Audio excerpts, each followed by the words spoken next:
ये कहानी एक ऐसी दुनिया में शुरू होती है जहां एलियन इन्वेजन ने सब कुछ उथल-पुथल कर दिया। हर जगह बैटल ग्राउंड बन चुका था। यहाँ स्ट्रेंथ ही सब कुछ थी और अगर कोई कमजोर था तो वह बेकार, बोझ और एक मजाक समझा जाता था। बाकी सबकी तरह एमसी को भी अपनी प्रोफेशन अवेकनिंग करनी थी, लेकिन जब उसका रैंक एक वीक 1 स्टार निकला तो प्रतिक्रिया बेहद क्रूर थी। लोग हंस पड़े, उसे डिस्ग्रेस कहा, पर किसी को अंदाजा नहीं था कि आगे क्या होने वाला है। उसकी असली पावर बाद में जागती है, जो सबकी उम्मीदों से कहीं परे थी। उसकी एबिलिटीज सिर्फ स्ट्रांग नहीं बल्कि टेरिफाइंग थीं। सिस्टम उन्हें डार्क फॉरबिडन स्पेल्स कहता है, जिनका नाम सुनते ही रीढ़ में सिहरन दौड़ जाए। दूसरे इसे कर्स मानते हैं, लेकिन उसके लिए यह अपॉर्चुनिटी थी। उसी पल वह तय करता है कि अब वह बाकी सब पर राज करेगा। सुपर पावर एकेडमी में 18 ईयर ओल्ड निंगफांग अपने मोबाइल गेम में डूबा हुआ है जब एक तेज स्लैप उसे रियलिटी में खींचता है। अपराधी है वोंग युई, एकेडमी की अनटचेबल गॉडेस, खूबसूरत, रिच, टैलेंटेड और इस समय फ्यूरियस। और सच कहें तो उसकी बात गलत नहीं। अवेकनिंग एग्जाम शुरू होने वाला है और हमारा लड़का ऐसे गेम खेल रहा है जैसे फ्यूचर इसी पर डिपेंड हो। उसे फर्क नहीं पड़ता। उसे पता है कि वह कोई वीक प्रोफेशन अवेकनिंग करेगा, बिल्कुल यूए के उलट, जिसने 16 में 5 स्टार एडवेंचरर अवेकन कर लिया था। वह सोचता है बस उसके सक्सेस पर राइड करेगा और लाइफ चिल में बिताएगा, लेकिन यूए उसकी चाल समझ जाती है। वह उसे खींचकर चोकिंग कर देती है। ऑनलुकर्स गॉसिप करते हैं यूए एक रेयर जीनियस है और हीरो स्कूल का डिसअपॉइंटमेंट, लेकिन यह डायनामिक समझ आता है क्योंकि वे चाइल्डहुड से दोस्त हैं। अब बात करते हैं ब्लू स्टार की, जहां रियलिटी और गेम्स मर्ज हो चुके हैं। 16 की उम्र में हर किसी को किसी एबिलिटी को अवेकन कर एडवेंचरर बनने का चांस मिलता है, और फेल हुए तो लाइफ बस खत्म समझो। एमसी इससे वाकिफ है क्योंकि यह उसकी 3rd एग्जाम अटेम्प्ट है। बाकी लोग एक्साइटेड हैं, अपने ड्रीम प्रोफेशंस डिस्कस कर रहे हैं, लेकिन वह बस इंतजार कर रहा है ये सब खत्म हो। उसका नंबर आता है, क्राउड में विस्पर्स फैलते हैं। इंस्ट्रक्टर चीवी उसे एनकरेजिंग नोट देता है और वह अवेकनिंग क्रिस्टल पर हाथ रखता है। कुछ सेकंड्स बाद ब्लू लाइट चमकती है, मैजिक प्रोफेशन अवेकनिंग का संकेत, लेकिन रिजल्ट 1 स्टार एडवेंचरर और एक लेम स्किल। टीचर ची उसके लिए दुखी है, लेकिन बाकी स्टूडेंट्स मॉकिंग शुरू कर देते हैं। पर हमारा लड़का सैड नहीं बल्कि कंफ्यूज्ड है, क्योंकि अवेकनिंग के साथ ही सिस्टम 2 एबिलिटीज देता है। पहली, वह डार्क पावर बिना कॉन्सिक्वेंसेस यूज कर सकता है। दूसरी, वह हफ्ते में एक फॉरबिडन स्पेल कास्ट कर सकता है और उसका लेम स्किल भी अपग्रेड होकर कुछ टेरिफाइंग बन जाता है। उसे समझ नहीं आता सिस्टम उसे हॉरर गेम के फाइनल बॉस जैसा क्यों ट्रीट कर रहा है, और बस प्रैक्टिकल टेस्ट में मरने से बचने की उम्मीद करता है। टेस्ट सिंपल है, कैंडिडेट्स अरीना में जाते हैं और मॉन्स्टर्स से फाइट करके अपनी स्किल्स की आदत डालते हैं। आपस में अटैकिंग बैंड है और ड्रोन्स निगरानी करते हैं। बाकी लोग चार्ज करते हैं, लेकिन हमारा हीरो बुशेस में छिपा रहता है। उसके पास सिर्फ शेडी फॉरबिडन मैजिक है और उसे पता है अगर कोई जान गया तो अच्छा नहीं होगा। मॉनिटरिंग रूम में कैप्टन जो उसे कुछ न करते देख पूछता है कि यह यहाँ आया ही क्यों। चीवी उसे डिफेंड करता है, उसकी लेट अवेकनिंग, पुअर हेल्थ और बैड लक एक्सप्लेन करता है, लेकिन जो नहीं मानता। उसके लिए 1 स्टार एडवेंचरर यूजलेस है और वह उसे बाहर करना चाहता है। पर इससे पहले कुछ वियर्ड होता है। उसका ड्रोन ऑफलाइन हो जाता है और सिस्टम अरीना में मैसिव पावर सर्ज डिटेक्ट करता है। चू मान लेता है कोई हाई लेवल मॉन्स्टर आया है और जांच का आदेश देता है। फॉरेस्ट में एक लड़का गॉब्लिन हॉर्ड से घिर जाता है और उनका चीफ मैसेकर का आदेश देता है। बाकी ड्रोन्स डिस्ट्रॉय कर देता है। हमारा हीरो हाइडिंग में है और समझता है कि ड्रोन्स के बिना वह फॉरबिडन स्पेल टेस्ट कर सकता है। नतीजे ड्रामेटिक हैं। स्पेल एक्टिवेट होते ही मॉनिटरिंग रूम ब्लैकआउट हो जाता है, अलार्म्स बजते हैं, हायर अप्स पैनिक करते हैं। जो सोचता है कोई हाई लेवल डार्क एंटिटी आ गई है और इवैक्यूएशन का आदेश देता है। हीरो अपनी स्पेल अनफोल्ड होते देखता है, डार्क एनर्जी सर्ज होती है और एक टेरिफाइंग फोर्स बनकर सब कुछ क्रश कर देती है। गॉब्लिन्स अनाइलेट हो जाते हैं। चीफ उसे देखकर अपोकलिप्स विटनेस करने जैसा एक्सप्रेशन देता है और फिर वही एंड पाता है। सिस्टम उसे एक्सपीरियंस देता है। वह स्टेटस विंडो देखता है, लेवल सीधे 10 हो गया है, जो कभी टेस्ट में नहीं हुआ। उसे लगता है ज्यादातर एक्सपी इलीट मॉन्स्टर से आया, लेकिन सवाल ये है इलीट मॉन्स्टर सीक्रेट रेल्म में था ही क्यों। वह सोचता है, पर तभी उसकी नजर लूट पर पड़ती है। पायोनियर एम्बलम जो एजिलिटी परमानेंटली बूस्ट करता है और एक हुक क्लॉ,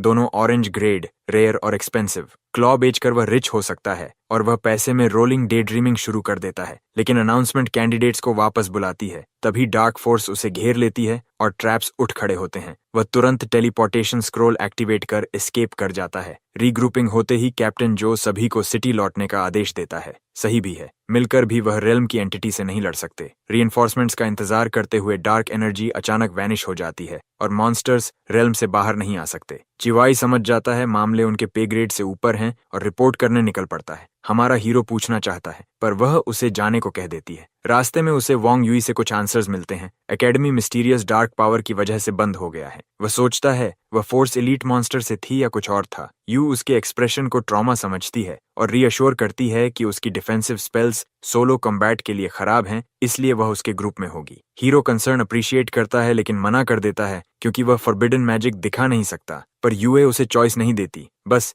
टाइम और लोकेशन बताकर चल देती है। अब वह ट्रेनिंग एस्केप करने का एक्सक्यूज सोच रहा है जो उस इलीट मॉन्स्टर से लड़ने से कठिन है। उसके मन में प्लान आता है जो फेल होगा या चलेगा पता नहीं। एमसी ट्रेडिंग सेंटर पहुंचता है सिंपल प्लान लेकर, कुछ इक्विपमेंट खरीदे, स्किल दिखाए और सिस्टम उसे वर्ल्ड एंडिंग स्पेल में न बदल दे। ब्राउजिंग करते समय एक woman high level equipment suggest करती है, लेकिन वह लॉन्ग टर्म इन्वेस्टमेंट नहीं चाहता। जब उसे समझ आता है कि यह रिच नहीं, वह उसे साइड कर नए गाइड को बुलाती है। आती है यंग शिन, वह उसे इक्विपमेंट सेक्शन ले जाती है। वह आइटम्स देखता है, कुछ तो ऐसे लगते हैं मानो उसे कंज्यूम कर जाए। काफी खोज के बाद वह एक रिंग चुनता है। फिर शिन उसे मास्टर वोंग के पास ले जाती है, सेलिंग का एक्सपर्ट। एमसी क्लॉ इवैल्यूएशन देता है, वोंग उसे इंस्पेक्ट करता है और बायर को कॉल करता है। कुछ देर बाद वोंग बताता है कि डील हो चुकी है। ट्रांजैक्शन फीस के बाद हमारा हीरो लगभग 50,000 क्रिस्टल कॉइन्स लेकर जाएगा। वे थोड़ी पेपर वर्क पूरी करते हैं और हमारा हीरो सोचता है कि वह यहाँ रहते हुए और सामान भी खरीद सकता है। इसी दौरान वह वुमन जिसने पहले उसे इग्नोर किया था, अपने सहकर्मियों के साथ गॉसिप में बिजी है। वह बड़े पैशन से अपनी पसंद बताती है, वेल्थी, पावरफुल और दिखने में भी अच्छे। लेकिन तभी वह एमसी को वोंग से बात करते देखती है और शॉक में आ जाती है कि यह नोबडी एक ट्रेड में इतना पैसा कमा गया जितना उसकी कई महीनों की कमीशन भी नहीं। उसके चेहरे पर पछतावा साफ दिखता है और सच में डिजर्व्ड भी है। अगली सुबह हमारा हीरो अपनी नई स्किल्स का प्रैक्टिस करता है। उसने पिछली रात उन्हें टेस्ट किया था और शुक्र है सिस्टम ने उन्हें किसी डार्क कैटास्ट्रोफी में नहीं बदला। इसका मतलब वह उन्हें बिना अपोकलिप्स ट्रिगर किए इस्तेमाल कर सकता है। अच्छा महसूस करते हुए वह यूए को ग्रीट करता है जो उसे अपने गिल्ड मेंबर्स से मिलवाती है, एक मेज, एक साउंड वॉरियर, एक रेजिंग बर्जर्कर और एक प्रीस्ट। ये समझने के लिए जीनियस नहीं चाहिए कि मेज, शाओ चेंग और साउंड वॉरियर उसे पसंद नहीं करते। चुंग खास तौर पर यूए पर फोकस है जो अपनी सेकंड ट्रांसफॉर्मेशन के करीब है। वह उसे एक हाई लेवल पोशन ऑफर करता है, ये बताते हुए कि यह कितना रेयर और एक्सपेंसिव है। एमसी मोमेंटरली इम्प्रेस्ड होता है क्योंकि क्लास एडवांसमेंट करने में पूरे 30 लेवल्स लगते हैं, तो यूए सच में एक्सेप्शनल है। लेकिन यूए गिफ्ट को डिक्लाइन कर देती है और चंग की दुनिया थोड़ी टूट जाती है। वह इंसिस्ट करता है लेकिन यूए को इससे ज्यादा जरूरी काम है। वह हमारे हीरो की तरफ मुड़ती है और चंग यकीन नहीं कर पाता कि यह नोबडी उसका टाइम वेस्ट कर रहा है। वह इंसल्ट ब्लर्ट्स कर देता है और यूए उसे वार्न करती है, लेकिन वह रुकता नहीं। एमसी जो बस खड़ा है सोचता है कि क्या सोशल तौर पर एक्सेप्टेबल होगा कि वह चंग पर फॉरबिडन स्पेल डाल दे और कहानी खत्म करे। चंग का ईगो इन्फ्लेट होता जा रहा है और प्रीस्ट गर्ल शायद इनकमिंग डिजास्टर सेंसिंग करके उसे रोकने की कोशिश करती है, लेकिन वह उसे चुप करा देता है और हीरो पर एक और इंसल्ट फेंकता है। इस बार हमारा हीरो मूड में नहीं कि इसे इग्नोर करे। वह चंग को बोलता है कि वह रैंडम पोशन को ऐसे दिखा रहा है जैसे ये कोई लेजेंडरी आर्टिफैक्ट हो। साउंड वॉरियर चंग को सपोर्ट करता है और एमसी को प्रूव करने की चैलेंज देता है। बहस करने के बजाय हीरो पायोनियर एम्बलम निकालता है और उसे यूए को ऐसे थमा देता है जैसे ये कोई बड़ी बात ही ना हो। पूरा ग्रुप शॉक हो जाता है। हीरो चाहता है कि यूए इसे ले और ये स्टोरी बना देता है कि उसने इसे घर पर पाया था और हमेशा उसे देने की प्लान थी। यूए इसे यूज करती है और उसके स्टैट्स शूट अप हो जाते हैं। इस पॉइंट पर चंग के ब्रेन सेल सर्वाइवल मोड में है। वह विश्वास नहीं करता या शायद करना नहीं चाहता। वह टिपिकल लूजर मूव करता है और एमसी पर चोरी का आरोप लगा देता है, लेकिन रियलिटी उसकी फीलिंग्स की परवाह नहीं करती। मजबूरी में वह अपनी ईगो निगलकर घुटनों पर बैठकर माफी मांगता है। एमसी सेटिस्फाइड होता है और यूए के साथ चला जाता है। रास्ते में यूए अपॉलॉजी करती है और हीरो इसे इग्नोर कर देता है, लेकिन उसे सलाह देता है कि वह अपनी सेकंड ट्रांसफॉर्मेशन और बेस्ट यूनिवर्सिटी में एडमिशन पर फोकस करे बजाय उसके साथ घूमने के। वह असली वजह नहीं बता सकता कि वह उसके साथ ठीक से लेवल अप नहीं कर सकता। यूए उसे एक स्किल बुक देती है और वह इसे ग्लैडली एक्सेप्ट करता है। बाद में सीक्रेट रेल्म के ट्रेचरस ग्रेवयार्ड में यूए ज़ॉम्बी लुकिंग क्रीचर्स को एरोस से मार रही है। हीरो उसके साथ है और बाहर से उसे हाइप करता है, लेकिन अंदर से अपनी लाइफ चॉइसेस पर क्वेश्चन करता है। वहाँ के एक्सपीरियंस पॉइंट्स जोक हैं, लेकिन वह यूए को ये नहीं बता सकता कि वह ऑलरेडी लेवल 10 पर है। तभी यूए का फोन बीप करता है। उसके गिल्ड मेंबर्स कॉल पर बताते हैं कि एक बॉस मॉन्स्टर आने वाला है। प्रीस्ट गर्ल यूए से बात करती है,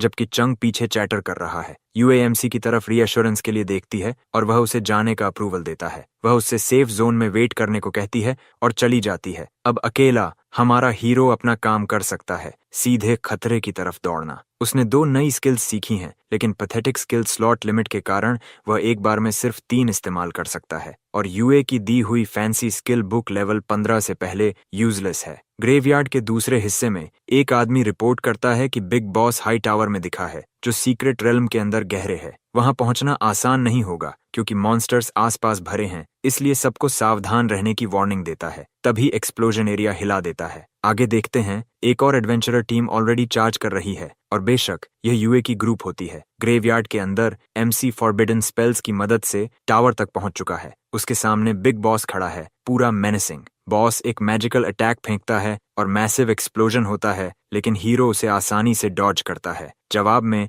वह मीटियर शावर एक्टिवेट करता है और फायरी रेनस्टॉर्म समन करता है। फिर एक्सप्लोजन होता है और डस्ट सेटल होने पर हीरो ग्रिन करता है। सिस्टम उसे नोटिफिकेशन से बॉम्बार्ड करता है। Ridiculous skill count, mountain of experience points और बड़ा इनाम। Big boss down. वह नाउ लेवल 30 है। इसका मतलब वह पहली ट्रांसफॉर्मेशन के लिए रेडी है। वह लूट लेता है पेंडेंट्स, जेमस्टोन्स और सबसे महत्वपूर्ण एम्बलम। उसे अब्सॉर्ब करते ही सिस्टम अपडेट देता है कि प्रोफेशन चेंज के दौरान वह या तो हिडन नेक्रोमैंसर क्लास अनलॉक कर सकता है या सीक्रेट आर्च मेज प्रोफेशन के प्री रिक्विजिट टास्क अटेम्प्ट कर सकता है। उसे पता है हिडन प्रोफेशंस रेयर होते हैं और ऐसे नहीं मिलते। उसे शक होता है कि ये एम्बलम्स की हैं। पूरे 2 सेकंड्स डीप थिंकिंग के बाद वह डिसाइड करता है आर्च मेज इट इज। इस बीच यूए का गिल्ड फाइट कर रहा है, जब अचानक मैजिकल फ्लक्चुएशन सबको अलर्ट में डाल देती है। यूए रिट्रीट का ऑर्डर देती है। चंग इंडिसीजन में पड़ता है। यूए उसे याद दिलाती है कि उनके टीममेट्स की लाइव्स मैटर करती हैं।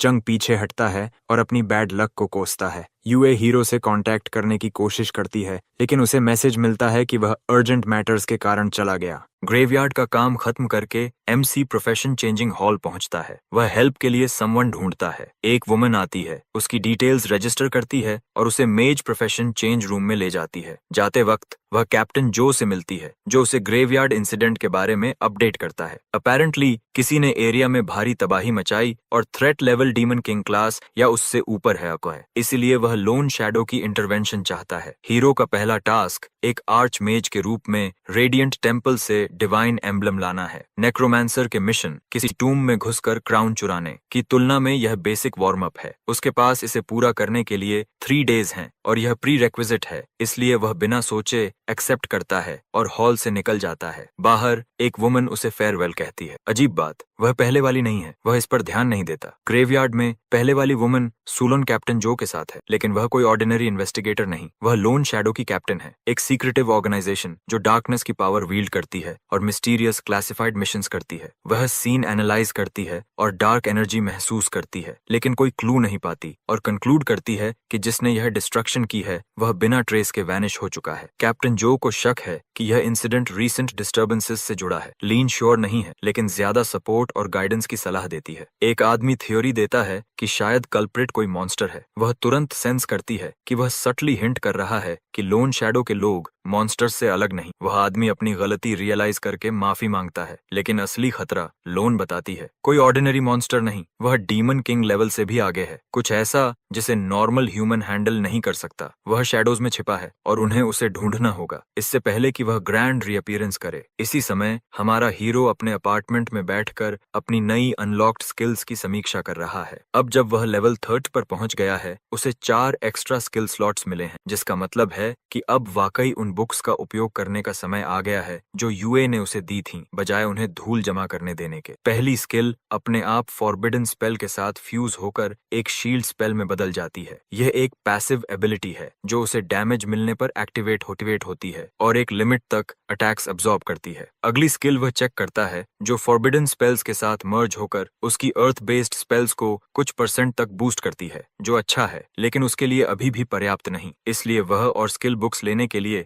ट्रेडिंग सेंटर जाने का फैसला करता है। अगले दिन एमसी ट्रेडिंग सेंटर पहुंचता है और तुरंत उन्हीं महिला के द्वारा घेर लिया जाता है जिसने पहले उसकी मदद करने से इनकार कर दिया था। लेकिन इस बार उसके भीतर हीरो की मदद करने की पूरी एंथुजियाज्म है। हमारा हीरो यांग शिन के बारे में पूछता है, लेकिन वह महिला कन्वीनियंटली कहती है कि शिन किसी और क्लाइंट की मदद कर रही है और वह खुद उसे गाइड करेगी। हीरो इनकार कर देता है और खुद ब्राउजिंग करने लगता है। प्रेडिक्टेबली महिला का मूड तुरंत खराब हो जाता है। वह फिर कोशिश करती है, लेकिन थैंकफुली शिन आ जाती। असल में शिन किसी क्लाइंट के साथ नहीं थी, वह खाना खा रही थी। एमसी के आने की खबर मिलते ही वह दौड़ी चली आई और हीरो थोड़ा गिल्टी महसूस करके उसे बाद में खाना खिलाने की पेशकश करता है। क्लिंगी महिला यह सब देखकर फ्रस्ट्रेशन में फटने वाली लगती है। हमारा हीरो 2 स्किल बुक्स वोंग को बेचता है और मेज स्किल बुक्स मांगता है। इस दौरान वोंग तेजी से सस्पिशियस हो रहा है। जो आइटम्स हीरो पहले लाया था और अब ला रहा है वे सामान्य नहीं हैं और अब वह यह जानने के लिए उत्सुक है कि यह सब उसे मिल कहां से रहा है। इग्नोर करने के बजाय वह एमसी की बैकग्राउंड की जांच करने का फैसला करता है। उस शाम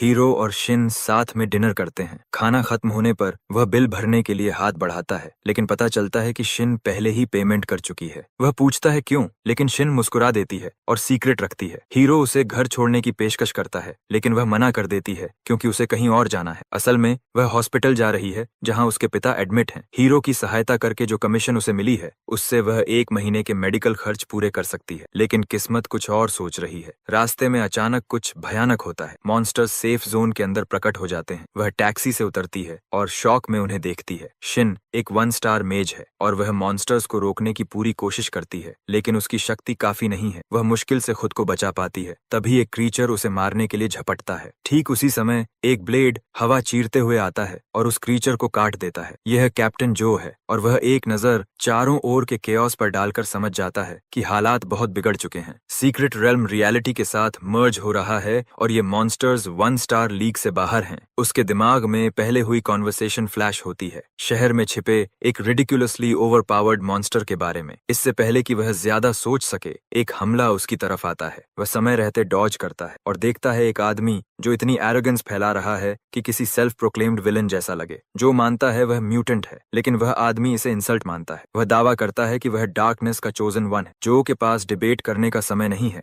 वह अटैक करता है, लेकिन आदमी इतनी ताकत से पलटवार करता है कि जो हवा में उछलकर गिरता है। वह खुद को डार्क लॉर्ड घोषित करता है और शहर को अपना बताते हुए दोबारा अटैक करता है। जो बेयरली रिएक्ट कर पाता है और फिर से फेंक दिया जाता है। वह आदमी अपनी ग्रेटनेस की डींगे हाँकता है, लेकिन उसी वक्त उसके पेंडेंट से आती क्रीपी वॉइस उसे रोक देती है। आवाज उसे याद दिलाती है कि यह शक्ति उसकी नहीं बल्कि उसे प्रदान की गई है। सम्मान साबित करना है तो शहर के हर व्यक्ति का बलिदान करना होगा। वह तुरंत सहमत हो जाता है। इसी बीच एमसी पब्लिक रेस्टरूम से कैजुअली बाहर निकलता है और मॉन्स्टर अपोकलिप्स से स्वागत होता है। लाशें, तबाही और केओस, पूरा शहर मेस है। एक मॉन्स्टर उसे देखकर स्नैक समझता है और हमला करता है, लेकिन मिड एयर में उसकी अर्थ मैजिक से स्क्यूअर्ड हो जाता है। वह कैप्टन जो को पाता है जो हाफ डेड है और डार्क पावर्ड आदमी उसे पकड़े हुए है। वह आदमी तुरंत एमसी पर हमला करता है और ओवरसाइज्ड क्लॉ स्विंग करता है। एमसी उसे आसानी से ब्लॉक कर देता है। तभी क्रीपी वॉइस एमसी की शक्ति को पहचानती है और समझती है कि वह इसके चोजन वन से कहीं अधिक खतरा है। एमसी सोचता है फॉरबिडन स्पेल यूज करे या नहीं, और आखिरकार वह इसे यूज करता है। क्लॉ तोड़ देता है और आसानी से आजाद हो जाता है। पैनिक में आदमी अपनी मास्टर को बुलाता है, लेकिन एंटिटी उसे अबैंडन करके सभी मॉन्स्टर्स वापस खींच लेती है। अब वह अकेला है, बिना बोरोड पावर के।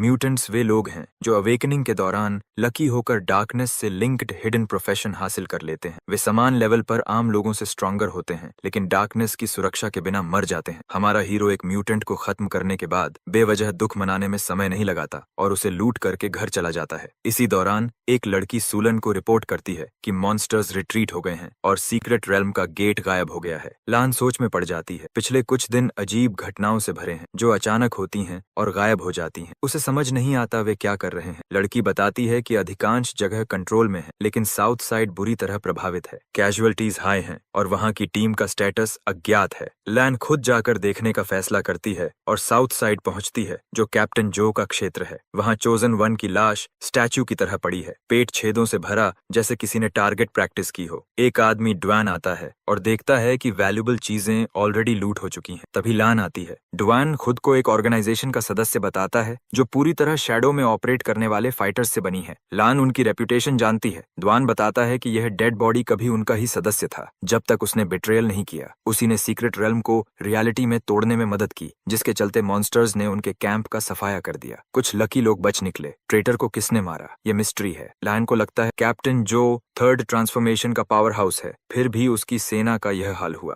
इसका मतलब एक ऐसा अस्तित्व मौजूद है जो न सिर्फ एनिमी को खत्म कर सकता है, बल्कि सीक्रेट रेल्म की इन्वेजन भी रोक सकता है। इससे पहले कि वह सोच सके, ड्वान इंपॉर्टेंट काम के लिए चला जाता है। MC के अपार्टमेंट में वह नए लूट देखकर खुश है। High quality garment, orange grade armour और एक मिस्टीरियस पेंडेंट। वह उम्मीद करता है कि यह किसी एंशिएंट डेइटी से लिंक्ड न हो या उससे भी अधिक अनोइंग न हो। उसे क्या पता, पेंडेंट के अंदर एक सिनिस्टर फिगर उसे देख रहा है। वही क्रीपी एंटिटी क्रिस्टल बॉल में प्रकट होती है जो पेंडेंट से लिंक्ड है और उसे स्पाई करने देती है। लेकिन जैसे ही हीरो एंशिएंट डेइटी की पॉसिबिलिटी मेंशन करता है, एंटिटी पैनिक हो जाती है और तुरंत कम्युनिकेशन काटने और लोकेशन छिपाने का आदेश देती है, जैसे उनकी जान इस पर निर्भर हो। हॉस्पिटल में कैप्टन जो बैंडेजेस में मम्मी जैसा दिख रहा है, पैर टूट चुका है। वह रिकाउंट करता है कि कैसे उनकी डूम को अचानक एक यंग फाइटर ने बाधित किया, जिसने एनिमी को ऐसे डरा दिया जैसे रोशनी पड़ते ही कॉकरोचेस भागते हैं। उस मिस्टीरियस फिगर के लिए अनुवाद, उन्होंने सीन की जांच की और कुछ खास नहीं पाया, सिर्फ बेसिक मैजिक के निशान। जो उम्मीद करता है कि यह अननोन व्यक्ति उनकी तरफ शामिल हो। पहले वाला एक आदमी सुझाव देता है कि मिस्टीरियस व्यक्ति शायद म्यूटेंट हो सकता है, जो इस विचार को मात्र ओवर थिंकिंग कहकर बंद कर देता है। हमारा हीरो रेडियंट टेम्पल पहुंचता है और पूरी तरह अनअवेयर है कि ड्वान शैडोज में छिपा उसकी हर हरकत पर नजर रख रहा है, जैसे कोई अजीब उत्सुक स्टॉकर। कुछ दिन पहले ड्वान ट्रेडिंग सेंटर में वोंग से मिलने आया था, 4th ट्रांसफॉर्मेशन फाइटर सेट खरीदने के लिए। बातचीत के दौरान वही महिला जिसे हीरो ने पहले रिजेक्ट किया था, ड्वान को ऐसे देखती है जैसे वह उसका बैकअप रिटायरमेंट प्लान हो। वोंग ड्वान को बताता है कि उनके एक रेगुलर कस्टमर ने भी यही सेट खरीदा था, जो क्लियरली MC ही है। अब क्यूरियस होकर ड्वेन उससे मिलना चाहता है, लेकिन वह नहीं आ रहा था। वोंग आउटफिट का डिस्क्रिप्शन देता है, सिंपल 2-piece टॉप और पैंट्स। ड्वान की इंस्टिंक्ट्स चीख उठती हैं, लेगेसी आइटम अलर्ट। उसे यकीन है कि यह सेट उसके मास्टर से जुड़ा है और वह हीरो की जानकारी खरीदने की कोशिश करता है। लेकिन वोंग कोई नाइव नहीं। उसे सस्पिशियस लगता है कि MC के सेलिंग डिस्कशन के तुरंत बाद ड्वान अचानक प्रकट हो गया। यह सेटअप है, अजीब कोइंसिडेंस, कुछ भी हो। वह तुरंत सब कुछ रिवील नहीं करता। वह बहाना करके टाइम स्टॉल करता है और कहता है कि वह पहले हीरो को कॉल करेगा। ड्वान के जाने के बाद वोंग की बेचैनी खत्म नहीं होती। जब नोजी महिला पूछती है तो वह MC के बारे में जो पता चला वह बताता है। MC के माता पिता सामान्य 2-स्टार प्रोफेशनल थे जो एक एक्सीडेंट में गायब हो गए, उसे अकेला छोड़कर। बाद में वह स्कूल गया और एठान पर 1-स्टार प्रोफेशन अवेकन किया। असल समस्या ये है कि ऐसी बैकग्राउंड वाला व्यक्ति इतने हाई क्वालिटी आइटम्स बेच कैसे रहा है। यूइका गिल्ड भी उसकी मदद नहीं करता। तो पॉसिबिलिटीज दो हैं, या तो वह चोरी कर रहा है या किसी ऐसे व्यक्ति से जुड़ा है जो उसकी रीच से बहुत ऊपर है। टेम्पल में ड्वान सर्वेलेंस जारी रखता है। उसे हैरानी है कि हीरो, जो स्कूल यूनिफॉर्म से बड़ा मुश्किल से दिखता है, सीक्रेट रेल्म इन्वेजन को कैसे रिपेल कर गया, जबकि उसका मास्टर पावर हाउस होकर भी रेल्म के बॉस से हार गया। रिपोर्ट्स के अनुसार अगर MC अब्सर्डली स्ट्रांग नहीं है तो जरूर कोई उसके पीछे खड़ा है। ड्वान रिस्क नहीं लेना चाहता। दूसरी तरफ हीरो फाइटर्स को मॉन्स्टर्स से जूझते देख अपने गियर बदलने लगता है। ड्वान ड्रामेटिक ट्रांसफॉर्मेशन एक्सपेक्ट करता है, ग्लोइंग आर्मर या aura of destruction. Instead hero normal student जैसा दिखता है। अब ड्वान को शक है कि MC उसे शेक ऑफ करने की कोशिश करेगा, इसीलिए वह स्मार्ट प्ले करता है। पास टेलिंग करना ऑप्शन नहीं तो वह एक स्किल से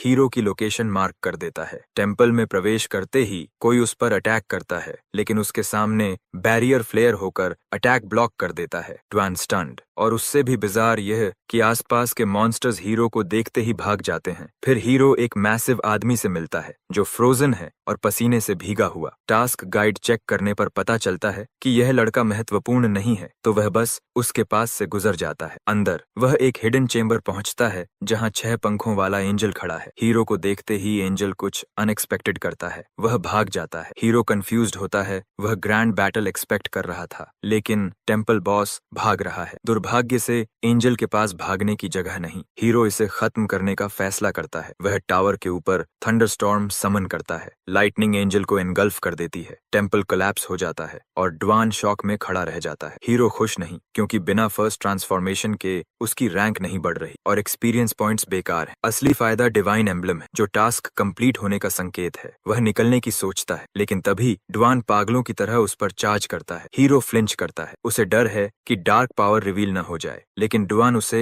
एडमिरेशन और कंसर्न के मिक्स से देखता है। वह अस्यूम करता है कि हीरो इस पूरे ऑर्डियल का मास्टर है और खुद एक्सप्लेन करने की पेशकश करता है, लेकिन शुरू होने से पहले ही सायरन बजती है। हीरो टेलीपोर्टेशन स्क्रोल निकालता है। पहले निकलना और बाद में बात करना बेहतर है। क्वाइटर एरिया में पहुंचकर ड्वान सब कुछ बता देता है। उसका मास्टर अपनी जान देकर इन्वेडिंग रेल्म को सील करता है, लेकिन एक ट्रेटर बच निकलता है। वह सालों से ह्यूमंस का बलिदान देकर सील तोड़ने की कोशिश कर रहा है। ड्वान उसे हंट कर रहा था, लेकिन कुछ हाथ नहीं लगा। ड्वान बोलता रहता है, लेकिन हीरो किसी बिट्रेयल पर नहीं, बल्कि अपने लो लेवल पर टेंशन में है। अगर वह रैंक अप नहीं करता, उसकी डार्क पावर्स एक्सपोज्ड हो जाएंगी, जो बड़ा सरदर्द है। उसका सीरियस एक्सप्रेशन देखकर ड्वान सोचता है वह एग्जीक्यूटेड होने वाला है। वह शुक्रिया कहता है और मदद ऑफर करता है। हीरो पोटेंशियल देखता है, लेकिन पहले क्लैरिटी देता है। ड्वान आज की घटनाओं के बारे में किसी को कुछ नहीं बताएगा। ड्वान को इससे कोई दिक्कत नहीं। उसके लिए हीरो की डार्क मैजिक समस्या नहीं, उसने शहर बचाया है और उसके पास जाने को कोई जगह भी नहीं, तो वह हीरो के पीछे चलने का फैसला करता है। चलते समय हीरो का फोन बज होता है। शी कॉल करके बताती है कि उसे बात करनी है और फोन काट देती है। वह सुलोन के साथ है और हीरो की वापसी की अपडेट देती है। लान ने पता लगाया है कि हीरो फर्स्ट ट्रांसफॉर्मेशन लेवल पर पहुंच गया है। वह उसके अच्छे कैरेक्टर की बात करती है, लेकिन लान कैरेक्टर रेफरेंसेस नहीं, जवाब चाहती है। पहले एक मीटिंग में लान चिन यू सिटी की डिस्ट्रक्शन उठाती है और कहती है शायद म्यूटेंट्स का काम। एक बूढ़ा आदमी सवाल करता है कि वह यह मुद्दा क्यों उठा रही है, जबकि वह खुद म्यूटेंट है। सब जानते हैं डार्क पावर्स की कीमत, लाइफ डिप्लीशन, सैनिटी खोना या किसी हॉरर में बदल जाना। उसके अनुसार डीमन किंग लेवल का म्यूटेंट होता ही नहीं। एक आदमी उसकी चिंता का मजाक उड़ाता है, लेकिन वह पॉसिबिलिटीज दिखा रही है। उनकी मर्जी है माने या नहीं। वह आदमी मॉक करता है और कहता है अगर वह सही निकली तो वह अपना सिर कटवाने को तैयार है। बूढ़ा आदमी शहर की इन्वेस्टिगेशन पर आता है जो चल रही है, लेकिन हायर अप्स ने लोन शैडो की एक्स्ट्रा सपोर्ट रिक्वेस्ट रिजेक्ट कर दी है। लान इसे डिस्ट्रस्ट समझती है, लेकिन आदमी कहता है पेशेंस रखो। तभी एक लड़की रिपोर्ट लाती है कि रेडियंट टेम्पल पर हमला हुआ, लेकिन थैंकफुली कोई डेथ नहीं। बात पर आते हुए ची समझता है कि एमसी का लेवलिंग स्पॉट रेडियंट टेम्पल था। अब लॉन्गबो सिटी एक इम्पेनेट्रेबल बैरियर में लॉक्ड है और लोग अंदर पागल हो रहे हैं यह समझने में कि क्या हो रहा है। उनमें ड्वान और एमसी भी भीड़ में खड़े हैं, उतने ही कंफ्यूज्ड। नाइट्स रीअश्योरेंस देने की कोशिश करते हैं, सेफ्टी के दावे करते हैं जो कन्विंसिंग नहीं लगते। हीरो डॉट्स कनेक्ट करता है। उसकी छोटी सी कमोशन थोड़ी लाउड हो गई, इतनी कि शहर की हाईएस्ट सिक्योरिटी अलर्ट ट्रिगर हो गई। अब वह बस इंतजार कर सकता है कि हालात सेटल हों और वह घर लौट जाए, लेकिन यूनिवर्स के और प्लान्स हैं। बैरियर के बाहर मॉन्स्टर्स जुटे हुए हैं, ह्यूमंस को घूरते हुए, और सपोजिडली अल्टीमेट प्रोटेक्शन बैरियर टूट जाता है। मॉन्स्टर्स अंदर घुसते ही शहर में तुरंत अफरा तफरी मच जाती है। लोग चीखते हैं, धक्का मुक्की करते हैं और जान बचाने के लिए भागते हैं। ड्वान एमसी को अपडेट देता है कि पिछली रात भी एक दूसरा शहर इसी तरह बर्बाद हुआ और वह हमारे हीरो से सुझाव पूछता है। दूसरी तरफ हीरो मानता है कि ड्वान सब संभाल लेगा और सिर्फ फॉर्मेलिटीज निभा रहा है। गलतफहमियां बढ़ती जाती हैं और कोई उन्हें ठीक करे इससे पहले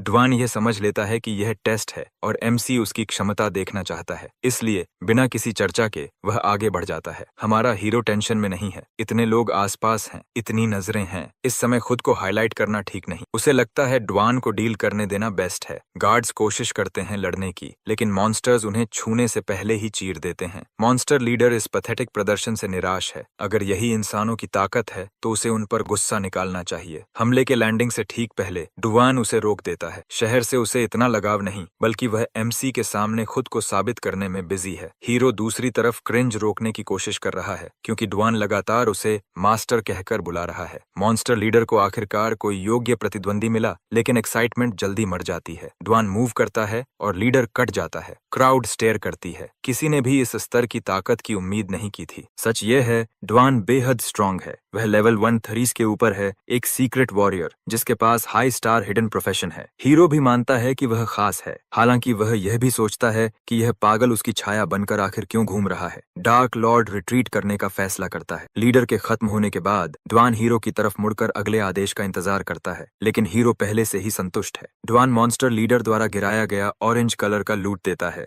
हीरो स्किल बुक यूए के लिए रखता है और शील्ड बेचकर पैसे कमाने का सोचता है। थोड़ी देर बाद एक प्रीस्ट और घायल नाइट आते हैं। वे शुक्रिया अदा करते हैं। फिर एक और व्यक्ति आता है, काइदोंग मिंग, लॉन्गबो सिटी का मेयर। एक नजर हीरो और द्वान पर डालकर वह समझ जाता है कि ये शहर के नहीं हैं। हीरो कहानी बनाता है कि वे काम से आए थे और इस केओस में फंस गए। दुर्भाग्य से डोंगमिंग इसे गलत समझता है और मान लेता है कि हीरो बैरियर की विफलता के लिए उन्हें दोष दे रहा है। वह झुककर माफी मांगता है, जबकि हीरो जानता है कि यह पूरी मुसीबत उसी की वजह से है। हीरो उसे भरोसा दिलाता है कि गलती उनकी नहीं। कंपेंसेशन के रूप में डोंगमिंग फ्लाइट स्क्रोल ऑफर करता है, जो इतना महंगा है कि हीरो को इम्प्रेस्ड न दिखना पड़े तो मेहनत करनी पड़ती है। वह शहर में कुछ दिन रुकने का निमंत्रण भी देता है क्योंकि रक्षा बल कम है, लेकिन हमारा हीरो मना कर देता है। उसे प्रोफेशन चेंज मिशन करना है जो कुछ ही दिन खुला रहेगा और वह अपनी फर्स्ट ट्रांसफॉर्मेशन मिस नहीं करेगा। डोंगमिंग उसे ब्लैक कार्ड देता है जो एक बेहद पावरफुल ऑर्गेनाइजेशन से जुड़ा है। हीरो ग्रेटिट्यूड के साथ स्वीकार करता है। सब अच्छे टर्म्स पर अलग होते हैं और एमसी तथा डुआन चले जाते हैं। शिन्यू सिटी में यूए के guild members profession changing hall के बाहर इंतजार कर रहे हैं। जैसे ही वह बाहर आते हैं, हीरो और डुआन उनके ऊपर से उड़ते हुए गुजरते हैं। यूए तुरंत हीरो की प्रेजेंस महसूस करती है, लेकिन चंग हंसकर कहता है कि हीरो इतना गरीब है कि फ्लाइट स्क्रोल अफोर्ड नहीं कर सकता। यूए एक ग्लेयर से उसे चुप कर देती है। चंग समझ नहीं पाता आखिर हीरो के पास ऐसा क्या है। Flight scroll, better fashion sense, secret treasures, mystery बनी रहती है। प्रीस्ट गर्ल टॉपिक बदलकर उनकी सेकंड ट्रांसफॉर्मेशन की बात छेड़ती है। चंग अपना ए रैंक रिवील करता है। वह खुश नहीं,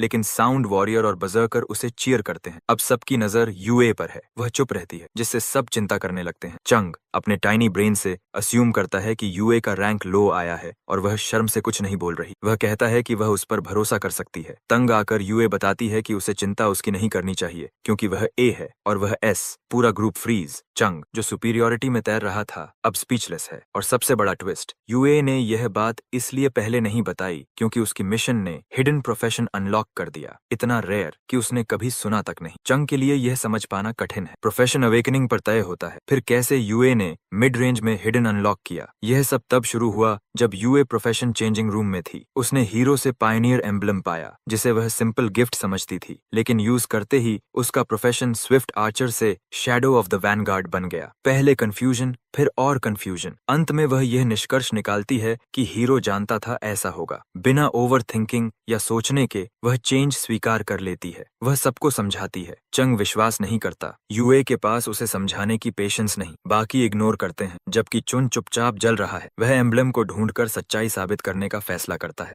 उधर प्रोफेशन चेंजिंग रूम में एमसी की जर्नी स्मूथ है। वह डिवाइन एम्बलम देता है और उसके स्टैट्स स्काई रॉकेट हो जाते हैं। नई स्किल्स अनलॉक और अब वह फॉरबिडन स्पेल्स को प्रिसीजन के साथ वील्ड कर सकता है। बाहर डुआन गार्ड की तरह खड़ा है। सूलन उसे देखती है। वह पहले से जानती है कि डुआन एब्सर्डली स्ट्रांग है, लेकिन उसे यह सुनकर ज्यादा शॉक है कि वह प्रैक्टिकली हीरो की शैडो बनकर चल रहा है और अनयूजुअल सम्मान दिखा रहा है। वह इंटरेस्ट लेकर चीवी को ईयरपीस से अपडेट देती है। चीवी इससे परेशान नहीं और कहता है कि हीरो उनकी साइड पर है। लान जवाब डायरेक्टली हीरो से चाहती है और उससे मिलने जाती है। द्वान रास्ता छोड़ देता है। ची सीधे मुद्दे पर आती है और बताती है कि उसे पता है हीरो फर्स्ट ट्रांसफॉर्मेशन पास कर चुका है। हीरो थोड़ी देर शॉक में रहता है, फिर मान लेता है। उसने हमेशा उसका साथ दिया है, इसलिए मानने में हर्ज नहीं। फिर वह एक बड़े मुद्दे पर आती है, डार्कनेस की शक्ति। बहुत से लोग म्यूटेट हो रहे हैं और वह सुनिश्चित करना चाहती है कि हीरो उनमें से नहीं। हीरो उसे अश्योर्स करता है कि उसे म्यूटेंट बनने में जीरो इंटरेस्ट है। वे लोग अथॉरिटी के अंडर कांस्टेंट सर्वेलेंस रहते हैं और उसे वह अटेंशन नहीं चाहिए। लान पूरी तरह कन्विंस्ड नहीं। वह एक क्रिस्टल दिखाती है जो डार्कनेस डिटेक्ट करता है। हीरो को अपनी पावर उसमें इंजेक्ट करनी है।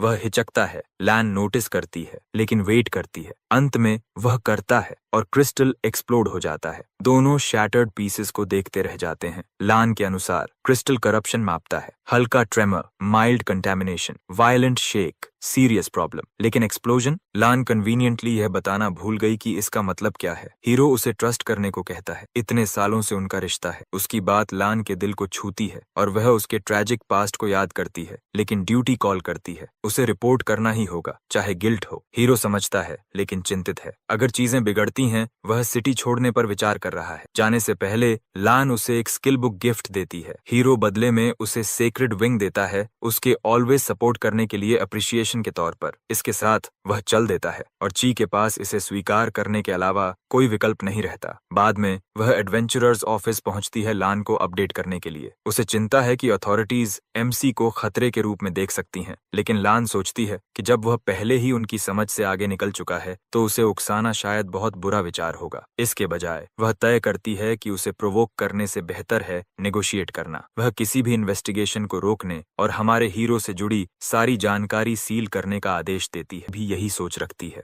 फिर लान ध्यान ड्वान पर शिफ्ट करने का फैसला करती है। दूसरी तरफ हमारा हीरो ड्वान के साथ अपार्टमेंट लौटता है और उसका मूड अच्छा नहीं दिख रहा। ड्वान तुरंत महसूस कर लेता है। एमसी बताता है कि ची ने मैसेज किया है कि अथॉरिटीज ने आधिकारिक रूप से इन्वेस्टिगेशन ड्रॉप कर दी है, लेकिन उसे फ्यूचर लेवल अप्स की चिंता है। हर बार जब वह सीक्रेट रेल्म नष्ट करता है तो हलचल होती है और देर सबेर हायर अप्स डॉट्स कनेक्ट कर सकते हैं। ड्वान, जो अब पूरी तरह मान चुका है कि हमारा हीरो बाकी इंसानों से बिल्कुल अलग स्तर पर ऑपरेट करता है, एक सॉल्यूशन देता है अनरजिस्टर्ड एरियाज में ट्रेनिंग का। कुछ जगहें इसलिए ऑफ ग्रिड हैं क्योंकि अथॉरिटीज के पास उन्हें मैनेज करने का रिसोर्स नहीं, और कुछ इसलिए क्योंकि वहां ईविल फोर्सेस ने कब्जा कर रखा है। ड्वान 2 ऐसी जगहें पहले से जानता है और जरूरत पड़े तो और भी ढूंढ सकता है। हमारा हीरो यह काम उसे सौंप देता है और अगला दिन ट्रेडिंग सेंटर जाकर लूट बेचने, आराम करने और कुछ समय के लिए नॉर्मल व्यक्ति बनने की योजना बनाता है। इसके बाद ड्वान होटल में रात बिताने जाता है, अगले दिन रेंटल ढूंढने की प्लानिंग के साथ। लेकिन उसके आराम शुरू होने से पहले ही शहर का मेयर जांग जी पहुंच जाता है। वह ड्वान से पूछता है कि क्या वह शहर में रहने का इरादा रखता है। जब ड्वान पुष्टि करता है, जांग जी उसे हाई प्रिविलेज्ड सिटी कार्ड और असिस्टेंस की पेशकश करता है। जैसे ही ड्वान कार्ड को देखता है, जांग जी अंदर ही अंदर घबराता है क्योंकि ड्वान ने कई शहरों के रिक्रूटमेंट ऑफर्स रिजेक्ट किए हैं। उसे नहीं पता कि ड्वान का फैसला शहर से नहीं बल्कि एमसी से जुड़ा हुआ है। इस बीच जांग जी हीरो के अस्तित्व से अनजान है और खुद को शहर की सुरक्षा के लिए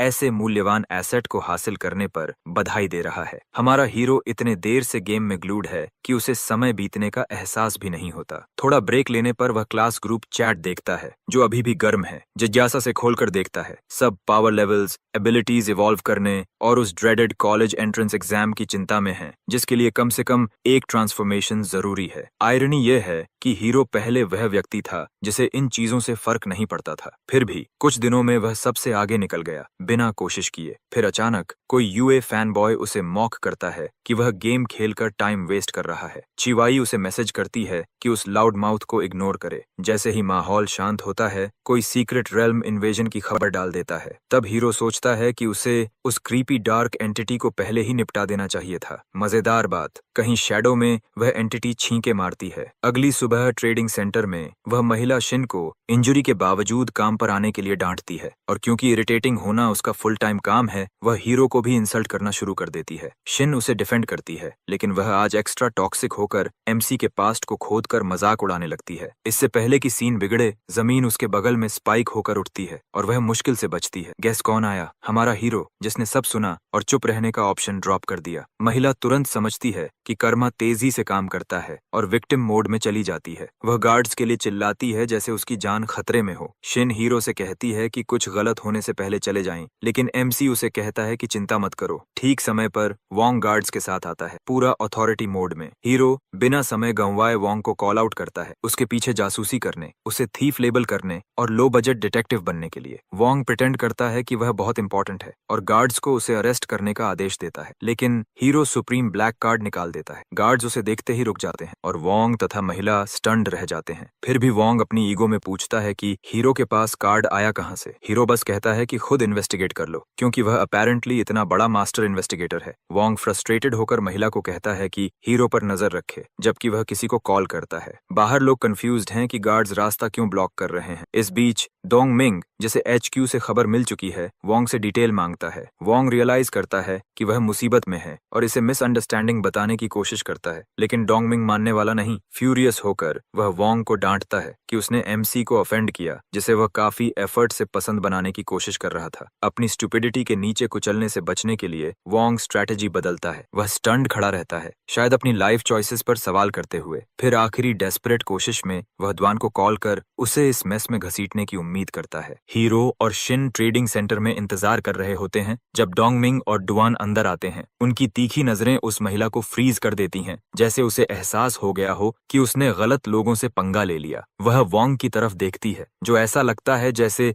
हैवी आर्मर पहनकर मैराथन दौड़ कर आया हो। डोंगमिंग पुष्टि करता है कि हीरो उनकी अपॉलॉजी में इंटरेस्टेड नहीं है और वोंग तथा महिला को दफा होने का आदेश देता है। वोंग अपना गुस्सा महिला पर निकालता है और उसे पंच करता है। डोंगमिंग उनकी ड्रामा में टाइम वेस्ट नहीं करता और गार्ड्स को उन्हें बाहर फेंकने का संकेत देता है। सीन खत्म होने के बाद सब बैठते हैं और शिन एमसी को टी सर्व करती है। डोंगमिंग नोटिस करता है कि शिन और हीरो एक दूसरे के साथ कंफर्टेबल हैं, जबकि शिन इस बात से स्टारस्ट्रक है कि हमारा हीरो इतने पावरफुल लोगों से जुड़ा है। बातचीत के दौरान डोंगमिंग उस ट्रेजर कैटलॉग की बात करता है जो हीरो देख रहा था। पूछने पर हीरो बताता है कि वह एंड गेम रेलिक ढूंढ रहा था। इससे दोनों कंफ्यूज्ड हो जाते हैं। हीरो समझाता है कि उसने ऑनलाइन देखा और साउंड कूल लगा। पिछली रात हीरो वह स्किल बुक चेक करता है जो उसे गिफ्ट मिली थी। टर्न्स आउट ये मेजेस के लिए बैटल के दौरान माना रिस्टोर करने वाला स्किल है। टेस्ट करने पर system end game relic mention करता है, बिना किसी एक्सप्लेनेशन के। कोई ऑप्शन न होने पर हीरो इसे बाद में फिगर करने का सोचकर नाइट कॉल करता है। अब प्रेजेंट में डोंगमिंग हीरो और डुआन को लॉन्गबो सिटी आने का निमंत्रण देता है और फ्लाइट स्क्रोल से निकल जाता है। उसके जाने के बाद हीरो को भूख लगती है और डुआन अपने घर चलने का सुझाव देता है। वे डुआन की विला में पहुंचते हैं और हीरो लग्जरी देखकर प्रभावित होता है। डुआन उसे यहाँ रहने का सुझाव देता है, लेकिन हीरो खुद घर खरीदने के लिए बचत करना चाहता है। डुएन पैसे देने की पेशकश करता है, लेकिन हीरो चैरिटी नहीं चाहता। उसने इक्विपमेंट बेचकर काफी क्रिस्टल कॉइन्स कमा लिए हैं, जिन्हें कन्वर्ट करके विला खरीदा जा सकता है, लेकिन इससे उसकी बचत खत्म हो जाएगी। इसलिए वह स्लो और स्टेडी अप्रोच चुनता है। टी पीते समय डुआन ने पहले ही शेफ्स बुला दिए हैं। तभी उसका फोन बजता है। जंग जी बताता है कि इन्वेस्टिगेशन टीम जो हाल की सिटी डिजास्टर्स देख रही है उससे सवाल करना चाहती है। डुआन जानता है कि इससे हीरो प्रभावित हो सकता है, इसलिए पहले उसका ओपिनियन जानना चाहता है। फिलहाल वह जांग को कहता है कि वह अवेलेबल नहीं है। हीरो को बताने पर एमसी को कोई आइडिया नहीं कि इन्वेस्टिगेशन टीम कैसी होगी। इस दौरान हायर ऑफिशियल्स की मीटिंग चल रही है, मिस्टीरियस हॉटशॉट के बारे में, जिसने अपेरेंटली चिनयू सिटी बचाई, लेकिन किसी ने उसे देखा नहीं। फिर भी अफवाहें वाइल्ड फायर की तरह फैली हैं, जैसे वह कोई लेजेंडरी सेवियर हो। एक आदमी वही कहता है जो आधे लोग सोच रहे हैं। यह सब बकवास लगता है। सूलन समझाने की कोशिश करती है कि शायद इन्वेजन अचानक खत्म होने और म्यूटेंट्स के रातों रात वाइप होने की वजह से ऐसी कहानी बनी, लेकिन वह आदमी कन्विंस्ड नहीं। वह तर्क देता है कि सिर्फ इसलिए कि हमला रुक गया, इसका मतलब यह नहीं कि कुछ साबित हो गया। और ऊपर से हाल के कुछ हमले डीमन किंग लेवल से भी आगे थे और इतनी ताकतवर मॉन्स्टर्स बिना किसी निशान के गायब नहीं होते। ची पूरी बात देख रही है और उसे पता है कि लान पर दबाव क्यों है। उसने हीरो से जुड़ा सारा रिकॉर्ड गुपचुप तरीके से इरेज कर दिया था ताकि उसका नाम इस मामले में न आए, और अब उसे ही उसकी कीमत चुकानी पड़ रही है। तभी जांग अंदर आता है और घोषणा करता है कि डुआन नहीं आ पाएगा। यह पहले से चिढ़े हुए आदमी के लिए आखिरी बिंदु है। पहले तो वह तथाकथित हीरो गायब है और अब इन्वेस्टिगेटर भी। वह तंग आकर पूरे इन्वेस्टिगेशन का चार्ज खुद लेने का फैसला करता है। बाद में वही आदमी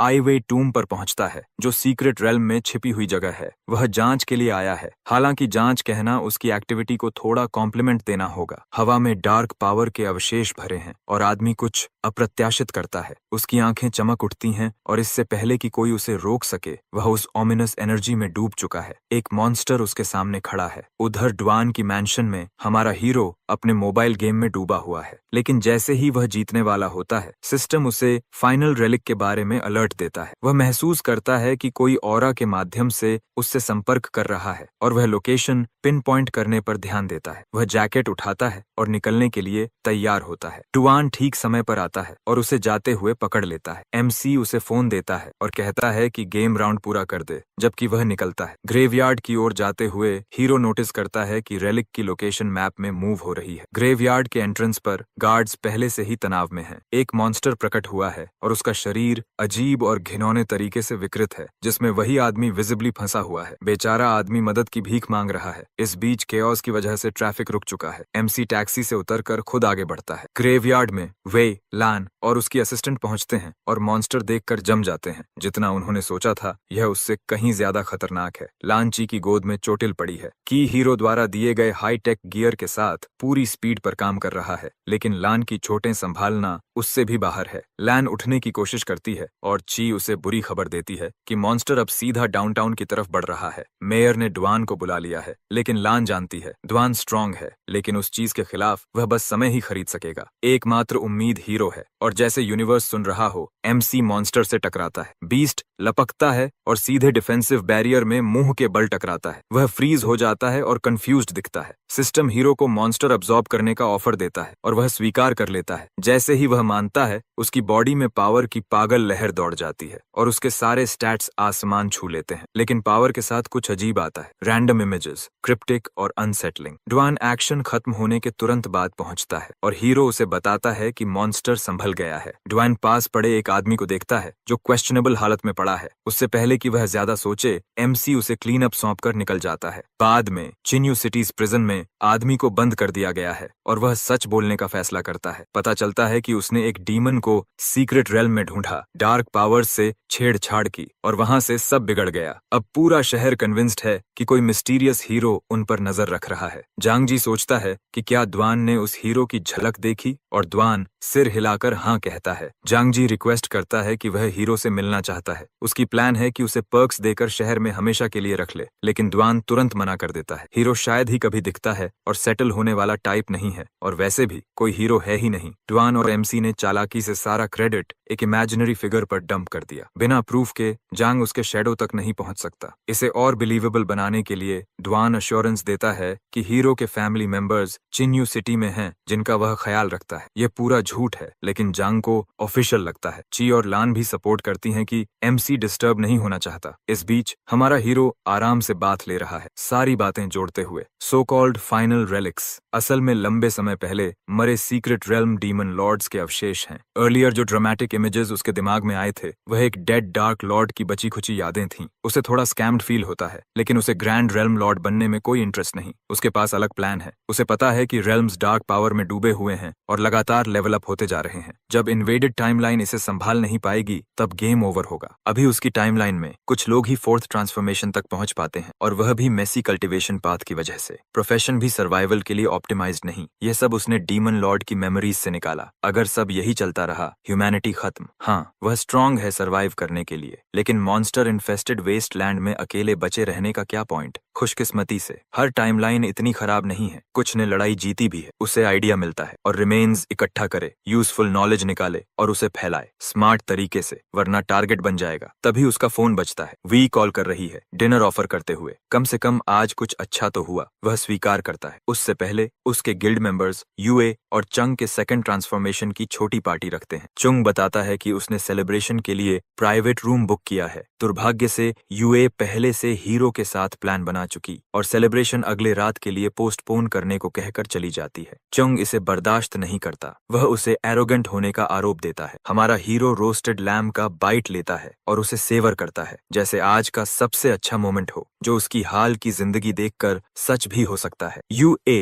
अपना हिडन प्रोफेशन वाला पूरा मामला बताती है और अब हीरो थॉट्स में डूबा है। डीमन लॉर्ड की मेमोरीज से पता चला कि अवेकनर्स, प्रोफेशनल्स और स्लेव्स ने कभी अपना फुल पोटेंशियल नहीं पाया। शायद एम्बलम की है इसे ठीक करने की, लेकिन यूए खुश नहीं बल्कि डिसअपॉइंटेड है, क्योंकि वह एम्बलम खरीद कर अपने और गिल्ड के लिए लाने वाली थी। फिर भी वह इंसिस्ट करती है कि वह स्लैक न करे, लेवल अप करे और खुद को प्रोटेक्ट कर सके। हीरो इसमें भी मौका ढूंढ लेता है, क्योंकि अकेले लेवल अप करना बहुत मेहनत का काम है और उसके आसपास यूए रहे तो प्रोटेक्शन मिलती रहे। यूए की उम्मीद यह नहीं थी, लेकिन उससे पहले कि वह बहस करे, उसे दर्द होता है। सही, वह क्वेस्ट में घायल हुई थी और चुपचाप सहती रही। उससे पहले कि हीरो कुछ कहे, उसका फोन बजता है। दूसरी तरफ आवाज फ्रेंडली नहीं। कॉलर पूछता है कि उसे एम्बलम कहाँ से मिला, और टोन क्यूरियोसिटी से ज्यादा धमकी है। हीरो कॉल काट देता है। वह यूए को बताता है और उसकी आंखें शॉक में फैल जाती हैं। उसने एम्बलम के बारे में किसी को नहीं बताया, तो कुछ अजीब हो रहा है। उससे पहले कि वे सोचें, फोन फिर बजता है। कॉलर और भी गुस्से में। हीरो फिर कॉल काट देता है। वे खाना खत्म करते हैं और अलग हो जाते हैं। घर लौटकर हीरो को अजीब वाइब मिलती है। जगह ऐसे दिख रही है जैसे तूफान आया हो। फर्नीचर उल्टा, सामान बिखरा, और फिर वह आदमी दिखता है, वही जिसने कॉल किया था। हीरो अटैक महसूस करता है, लेकिन बिना हिले डॉज कर देता है। वह अटैकर को दीवार में धकेलता है और उसे क्रैश कर देता है। पूरा दृश्य देखकर आदमी स्टन्ड रह जाता है। हीरो उसकी तरफ देखकर साफ कर देता है, पहले ताकत की इज्जत, बाद में बात कि हमारा हीरो तो कमजोर होना चाहिए था, उसके लिए बदकिस्मती, क्योंकि एट्रीब्यूट्स में जबरदस्त बूस्ट के बाद एमसी अब हवा की तरह मूव करता है और भी तेज रिएक्ट करता है। बिना स्पेल्स इस्तेमाल किए ही वह ऐसे हालात आसानी से संभाल सकता है। वह आदमी आखिरी बेताबी भरा हमला करने की कोशिश करता है। जब वह भी बुरी तरह फेल हो जाता है तो वह अपनी जान बचाने के लिए भागना शुरू कर देता है। बैल्कनी की तरफ स्प्रिंट करके वह छलांग लगाता है, शायद सोचता है कि भाग निकलेगा, लेकिन हमारा लड़का बीच हवा में ही उसकी टांग पकड़कर उसे वापस अंदर घसीट लाता है। उसने जो अपार्टमेंट की हालत बनाई है, उसके बाद उसे इतनी आसानी से जाने देने का सवाल ही नहीं टाल लिए थे। अब दोनों आदमी हमारे हीरो के सामने खड़े हैं, पिटे हुए, अपमानित और सिर्फ शॉर्ट्स में, क्योंकि दया की भीख में उन्होंने अपना सब कुछ छोड़ दिया है। एमसी जवाब मांगता है। पता चलता है कि इस पूरे तमाशे के पीछे मास्टरमाइंड चंग था, जिसने इन्हें हीरो की पोल खोलने के लिए किराए पर रखा था। लेकिन चूंकि शुरुआत उसी ने की थी, हमारा हीरो उसे बिना सजा के नहीं छोड़ने वाला। वह उन दोनों पर एक फॉरबिडन स्पेल डालता है जो दिमाग को बुरी तरह हिला देता है। उधर चंग शील्ड वॉरियर के साथ बैठा अपनी ही चालों से बड़ा खुश है। एमसी के पीछे लोग भेजने की योजना हो या पिछले मिशन में यूए को सबक सिखाने की, उसका ब्रिलियंट प्लान यह था कि बॉस मॉन्स्टर को जानबूझकर खुला छोड़ दे ताकि यूए डर जाए और फिर वह खुद हीरो बनकर सीन में घुसे और चमक जाए। पर बदकिस्मती से यूए ने अपनी जान की परवाह किए बिना खुद ही मॉन्स्टर को मार गिराया। तभी चंग का एक स्पाई अंदर आता है। चंग उत्सुक होकर रिपोर्ट मांगता है, लेकिन जवाब देने के बजाय वह आदमी जिसने उनकी बातचीत का हिस्सा सुना है, पहले यूए के बारे में पूछता है। उसी क्षण वह आदमी चंग और शील्ड वॉरियर की गर्दन को और कसकर पकड़ता है, लेकिन असल में वह भी कंट्रोल में नहीं है। हमारा हीरो, जो यूए के साथ की गई हरकत पर आग बबूला है, पर्दे के पीछे से सब नियंत्रित कर रहा है। वह उनकी जान जल्दी खत्म करने की कोई जल्दी में नहीं है, वह तो बहुत नरमी हो जाती। इसके बजाय वह एक स्पेल डालता है जो उनके दिमाग और अस्तित्व दोनों से खेलता रहता है जब तक कि वे पूरी तरह से धूल में नहीं बदल जाते। यह हीरो के लिए काफी कन्वीनियंट है, न सबूत बचे न साफ सफाई की झंझट। लेकिन इस पूरे मामले से एक बात साफ हो जाती है, उसका नेबरहुड बिल्कुल सुरक्षित नहीं है। हाई लेवल अवेकन जब चाहे अंदर बाहर घूम सकते हैं, भले ही वह उनसे निपट सकता है, लेकिन 24/7 घर पर बैठकर पहरा देना पॉसिबल नहीं। अगर ये बेवकूफ डीमन लॉर्ड की मेमोरीज से निकली जानकारी तक पहुंच जाते तो यह एक बुरा सपना होता। शुक्र है उसने अभी तक उन यादों को प्रॉपरली छांटना शुरू ही नहीं किया था। पर अब फर्क नहीं पड़ता, उसे ऐसी जगह जाना होगा जहां अनचाहे मेहमानों का आना इतना आसान न हो। ड्वान का घर एकदम परफेक्ट किला लगता है। अब ड्वान के घर पर एमसी सब कुछ बता देता है और प्रिडिक्टेबली ड्वान गुस्से से फट पड़ता है। वह तुरंत मैनहंट पर जाने और छिपे हुए हर खतरे को सबक सिखाने को तैयार हो जाता है। हमारा हीरो दूसरी तरफ ज्यादा प्रैक्टिकल है। उसे एक एल्केमिस्ट चाहिए, कोई ऐसा जो स्किल्ड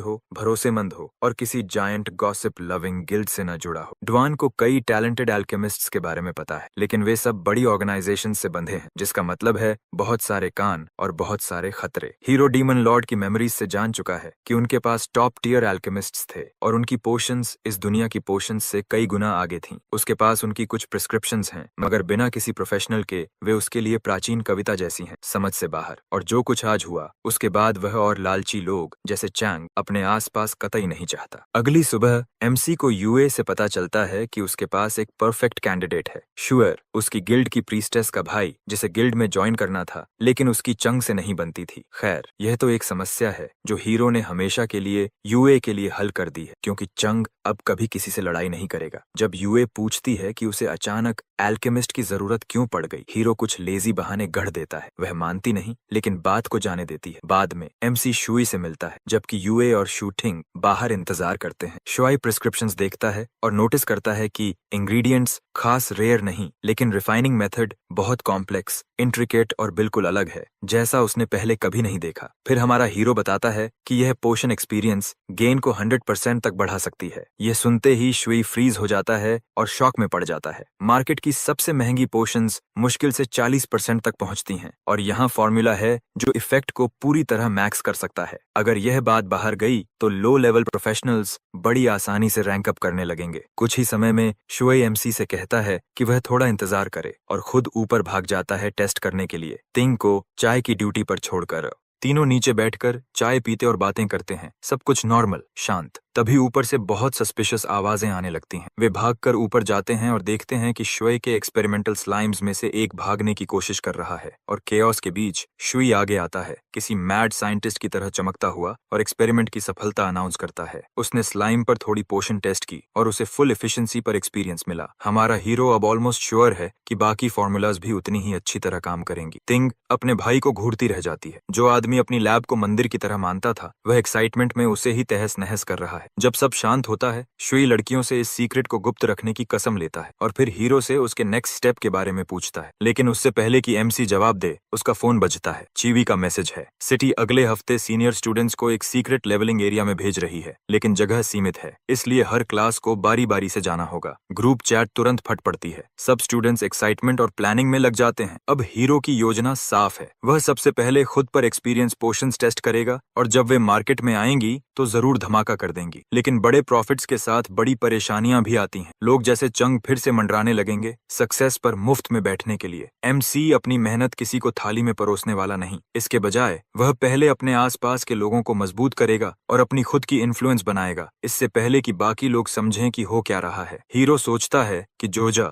जो यूए की गिल्ड का बजर्कर है, उसे भी पोशन शेयरिंग ग्रुप में शामिल करना अच्छा आइडिया होगा। जैशन स्ट्रांग है, यूए के साथ अच्छी तरह निभाता है और साफ बात है, एक पावर हाउस अपने साइड में होना हमेशा फायदेमंद है। वह शुई को कुछ और प्रिस्क्रिप्शंस दे देता है और शुई को कुछ इंग्रेडिएंट्स बिल्कुल अनजाने लगते हैं। यूए सुझाव देती है कि वे एक्सपीरियंस पोशंस की पहली बैच साथ में टेस्ट करें और हीरो को भी साथ चलने के लिए इनवाइट करती है। शुई इस बीच इस बात पर स्ट्रेस करता है कि तय दिन से पहले इनफ पोशंस तैयार कर पाए या नहीं। यूए और टिंग सबको इकट्ठा करने पर ध्यान देती हैं और हमारा हीरो, वह तो बस पीछे चुपचाप बैठा है, अपनी ही कहानी में बैकग्राउंड एक्स्ट्रा की तरह। जब दिन आखिरकार आ ही जाता है, हीरो मीटिंग स्पॉट पर सबसे पहले पहुंचकर रोड साइड पर इंतजार करता है। स्टूडेंट्स से भरी एक बस उसके पास से गुजरती है और वे उसे देखकर मजाक उड़ाते हैं। शायद उनकी डेली रूटीन बिना उसके मजाक के पूरी नहीं होती। डंजन एंट्रेंस पर स्टूडेंट्स जमा हैं और अपनी बारी का इंतजार कर रहे हैं। चीवी दूसरे ग्रुप के साथ आती है। ये सेकंड क्लास के स्टूडेंट्स हैं जिन्हें अंदर जाने से पहले पूरे 2 घंटे इंतजार करने का प्रिविलेज मिला है। तभी वे एमसी, यूए, शुई और टिंग को लाइन के पार आराम से वीआईपी की तरह अंदर जाते देखते हैं। नेचुरली उन्हें यह पसंद नहीं आता। इससे पहले कि आउटरेज बढ़े, ची समझाती है कि हमारा हीरो गिल्ड लीड कर रहा है और सीधा डंजन की डेप्थ्स में जा रहा है, जो उनके लेवल से बिल्कुल अलग लीग है। लेकिन एक्सप्लेनेशन जेलसी खत्म नहीं करती। कुछ स्टूडेंट्स यूए का नाम फुसफुसाते हैं और यह दूसरे ग्रुप का ध्यान खींचता है। उनमें हैं चांग मुकू रैंक 4, ली खाए रैंक 3 और गु युनजो रैंक 2। बाकियों की तरह शिकायत करने के बजाय ये तीनों बिना ड्रामा किए सीधे डंजन में चले जाते हैं। एमसी और यूए की ग्रुप आखिरकार डंजन की डेप्थ्स में पहुंचती है, जहां शुई एक्सपीरियंस पोशंस बांटता है। सब हीरो का शुक्रिया अदा करते हैं। हालांकि यूए जानती है कि सोशलाइजिंग कभी उसकी चीज नहीं रही। 16 की उम्र में पहली अवेकनिंग फेल होने के बाद से सब ने उस पर खूब मजाक किया था और उन्हें गलत साबित करने के बजाय वह और ज्यादा खुद में बंद हो गया। उसे नॉर्मल बात करते देखना, वह भी बिना टॉर्चर्ड दिखे, रेयर सीन है। वह बस उम्मीद करती है कि इसका मतलब है कि वह आखिरकार इससे बाहर निकल रहा है। सबको वापस सीरियस मोड में लाते हुए यूए याद दिलाती है कि इस बार उनके पास न टैंक है न स्ट्रॉन्ग मैजिक आउटपुट, जिसका मतलब है कि एक छोटी गलती भी उनकी जान ले सकती है। टीम को अनचाहा अटेंशन न मिले, इसलिए यूआई चाहती थी कि हमारा हीरो कोई फ्लैशी मूव न करे, क्योंकि सच कहें तो वो चीजें ओवरडू कर देता है। प्लान सिंपल था, वो एनिमीज को लूर करेगी, चंगशू डिफेंस संभालेगा और वही सही समय पर पोशंस यूज करेगी। एमसी को ये स्लो लेवलिंग टॉर्चर जैसा लगता है, लेकिन टीम वर्क के लिए वो सह लेता है। बैटल शुरू होती है। यू का एरो एक ज़ॉम्बी लाइक क्रीचर को हिट करता है और सारी भीड़ टूट पड़ती है। शुइंग ताकत बूस्ट करता है और श्यांगशू की भारी स्ट्राइक से एक्सप्लोजन मॉन्स्टर्स को उड़ा देती है। मीनवाइल वाई की फायर मैजिक उन्हें नाइसली रोस्ट कर देती है। क्रीचर्स खत्म होते ही टिंग और श्यांगशू एक्साइटेड होकर अपनी सेकंड ट्रांसफॉर्मेशन और टॉप स्कूल में प्रवेश का सपना देखने लगते हैं। तभी केव में जोरदार हंसी गूंजती है। युंजो, लाइके और मूकू निकलते हैं अपनी ओवर कॉन्फिडेंस के साथ। वो मजाक उड़ाते हैं कि लो लेवल फाइटर्स भी टॉप स्कूल का सपना देखते हैं। टिंग और जांगशू उन्हें पहचान लेते हैं, पर अजीब लगता है कि ये लोग चिन्यू सिटी से नहीं हैं। यू पूछती है कि वो चाहते क्या हैं। युंजो साफ कहता है कि वो बस यूआई को अपनी टीम ज्वाइन कराने आए हैं। यूआई बिना सोचे रिजेक्ट कर देती है क्योंकि उसकी खुद की गिल्ड है। युंजो फिर स्वीट ऑफर देता है, चेंग के लिए भी स्पॉट देता है, मगर यूआई का जवाब नहीं बदलता। तब वो प्रेशर डालता है कि अनोमलीज की वजह से डंजन मॉन्स्टर्स स्ट्रॉन्गर हो रहे हैं और मेजर यूनिवर्सिटीज अब सिर्फ एलीट टीम्स या रेयर टैलेंट वालों को मौका देंगे। युनजो उई को एक गोल्डन अपॉर्चुनिटी दिखाने की कोशिश करता है, पर असली वजह साफ है। यूआई डेस्टिन्ड फॉर ग्रेटनेस है, बाकी सब मीडियोकर। यूआई और बकवास नहीं सुन पाती और अपना वेपन समन कर देती है। शुइंग खतरा समझकर सजेस्ट करता है कि वो कहीं और लेवल अप कर लें। यूआई बिना बोले निकलने लगती है और ग्रुप फॉलो करता है। हमारा हीरो चुप खड़ा रहता है, शायद सोच में या बोर्ड। तभी लाई के उसके पास आकर एटीट्यूड दिखाता है और पूछता है कि क्या वो फन है। एमसी कामली डिनाई कर देता है। लाई इंसल्ट करता है। श्यांगशु बीच में आता है और युनजो की ग्रुप को लिमिट क्रॉस करने पर बुलाता है। लाई पंच मारता है, श्यांगशु ब्लॉक करता है, पर इम्पैक्ट इतना भारी है कि उसकी सांस रोक देती है। वेई हेल्प करने आती है, पर युनजो उसे रोक देता है। श्यांगशु शायद रिब्स टूटने के बावजूद फाइट वापस लेने को रेडी होता है, लेकिन लाई के फिर जंप करता है। टिंग और यूआई उसे रोकने दौड़ते हैं, पर इससे पहले हमारा हीरो हाथ उठाता है। एक मैजिक बैरियर बनता है और अटैक ब्लॉक हो जाता है। सब स्टन्ड हैं। एमसी रिस्ट पकड़कर लाई को जमीन पर फेंक देता है और उसके इंसल्ट को उसी पर रिवर्स करके कहता है। युनजो लाई के पास दौड़ता है, मगर यूआई का एरो उसकी लोअर बैक में चिपक जाता है। मुकू खड़ी रहकर इस पूरे तमाशे को समझने की कोशिश करती है। एमसी ने ये एस्केलेट करने की प्लान नहीं की थी, पर उन्होंने खुद प्रोवोक किया। एमसी टिंग को कहता है कि श्यांगशु को हील करो और पूछता है कि अब लाई को कैसे हैंडल करना है। श्यांगशु कहता है जो एमसी कहेगा, तो एमसी कहता है लाई की इक्विपमेंट कंपेंसेशन में ले लो। युनजो प्रोटेस्ट करता है। एमसी उसे एक पंच जड़ देता है और वो जमीन में धंस जाता है। पेन और फियर उसे तुरंत लो बना देते हैं और वो अपनी इक्विपमेंट भी देने को तैयार हो जाता है। मूकू भी सरेंडर कर देती है। सब सेटल्ड। एमसी कहता है चलो लेवल अप करें। रास्ते में यूआई बताती है कि उसने उसे लेवल अप मदद करने का सोचा था, पर क्लियरली उसे जरूरत नहीं। एमसी वेग एक्सक्यूज देता है, पर यूआई खुश है। श्यांगशु और तिंग पूछते हैं कि एमसी कौन सा यूनिवर्सिटी ज्वाइन करेगा, पर हमारा हीरो ऐसी जगह कभी नहीं जाना चाहता, क्योंकि यूनिवर्सिटीज रूल्स, रिस्ट्रिक्शंस और सीक्रेट लीक होने का खतरा है। इसीलिए वो टॉपिक टालकर प्रैक्टिकल अप्रोच लेता है। Level up. Forbidden spells use नहीं कर सकता, पर एट्रीब्यूट बोनसेस और गियर की वजह से वो आइटम स्पेल से मैनेज करता है। कुछ दिन बाद वो घर लौटता है। उसने बस 8 लेवल गेन किया है, वो भी एक्सपीरियंस पोशन से। हाई लेवल मॉन्स्टर्स को फॉरबिडन स्पेल से क्रश करने का जो मजा मिलता था, उसे भूल गया था कि नॉर्मल ग्राइंडिंग कितना पैथेटिक होता है। यूआई जैसी कोई 2 साल में लेवल 60 पहुंचकर सेकंड ट्रांसफॉर्मेशन मार सकती है, जबकि लो रैंक वाले लोग यूनिवर्सिटी जाकर स्किल्स सीखना बेहतर समझते हैं। लेकिन हमारा हीरो डिप्रेशन नहीं लेता और ब्रेक एंजॉय करता है। तभी कॉल आता है। यांगशन बताता है कि ऑक्शन हो रही है जिसमें हाई वैल्यू आइटम्स हैं और मास्टर टैंक जानना चाहते हैं कि वो आएगा या नहीं। एमसी के पास कुछ खास काम नहीं, तो वो मान जाता है। वहां वो मिलता है तंग यी चाय से, जो चिनयू ब्रांच का अप्रेजर है। कैटलॉग देखते देखते उसे मोस्टली मेज आइटम्स ही मिलते हैं, यूजलेस। जाते जाते एक पोशन उसे नजर आता है, वही पोशन जो उसने श्वेई के साथ बनाया था। दिमाग में सायरन बजने लगती हैं। वो पूछता है कि ये कहाँ से आया। यी चाय बताता है कि ये कांगुई गिल्ड ने ऑक्शन करवाई है, जो देश की टॉप पावर हाउसेज में से एक है। स्ट्रॉन्ग, इन्फ्लुएंशियल और रैंडमली रेयर फॉर्मूला हासिल करने वाली नहीं। इसका मतलब 2 बातों में से एक, या तो श्वेई ने फॉर्मूला सेल किया या कुछ शेडी हुआ। यी चाय एक नए सीक्रेट रेल्म के बारे में बताता है, डिवाइन ट्रायल। ये सोलो टावर चैलेंज है, हर 10 फ्लोर पर रिवॉर्ड, और उनमें से एक रिवॉर्ड एक्सपीरियंस पोशन रेसिपी है। दुआन पहले कभी इसके बारे में नहीं सुन चुका, क्योंकि ऑफिशियली हर रियल्म गवर्नमेंट वेबसाइट पर रजिस्टर होता है, पर एमसी को रेगुलेशंस की नहीं, श्वेई की चिंता है। डिवाइन ट्रायल नाम सस्पिशियसली ग्रैंड लगता है, और तभी सिस्टम मिशन ड्रॉप करता है। 2 मंथ्स में रेल्म क्लियर करो, वरना इरेज हो जाओगे। नॉर्मल लोग पैनिक करते, पर एमसी इसे फैसिनेटिंग चैलेंज समझता है। दुआन इन्फो गैदर करता है और पता चलता है कि रियल्म कांगुई गिल्ड कंट्रोल करती है। एंट्री सिर्फ उनके अप्रूवल से पॉसिबल है। प्रॉब्लम ह्यूज है, पर एमसी की एग्जिस्टेंस दांव पर है, तो वो बाद में निपटेगा। फिलहाल टास्क क्लियर करना प्रायोरिटी है। जब वो फाइनली ट्रायल रेल्म तक पहुंचा, उसके पास पहले से डिसेंट इंटेल था, क्योंकि गिल्ड अपने फोरम पर इन्फो डालकर स्ट्रॉन्ग कंटेंडर्स को अट्रैक्ट कर रही थी। गार्ड्स को स्लिप करना उसके लिए इजी होना चाहिए था, पर जैसे ही उसने एंट्रेंस टच किया, एक्सप्लोजन हो गया। गिल्ड में अलार्म्स बज उठे और लोग लीडर को रिपोर्ट करने भागे। उधर हमारा बॉय किसी ब्लैक होल जैसे पोर्टल से अपने रूम में वापस गिरा। वो समझने की कोशिश करता है कि हुआ क्या। एंट्रेंस टच करते ही एनर्जी सर्ज ने उसे स्मैश कर दिया और डिफेंसेस तोड़ डाले। सिस्टम जो कभी फेल नहीं होता, वो भी डैमेज स्पैम करने लगा। ट्रायल रेल्म के प्रवेश पर गार्ड्स हर्ट पड़े थे,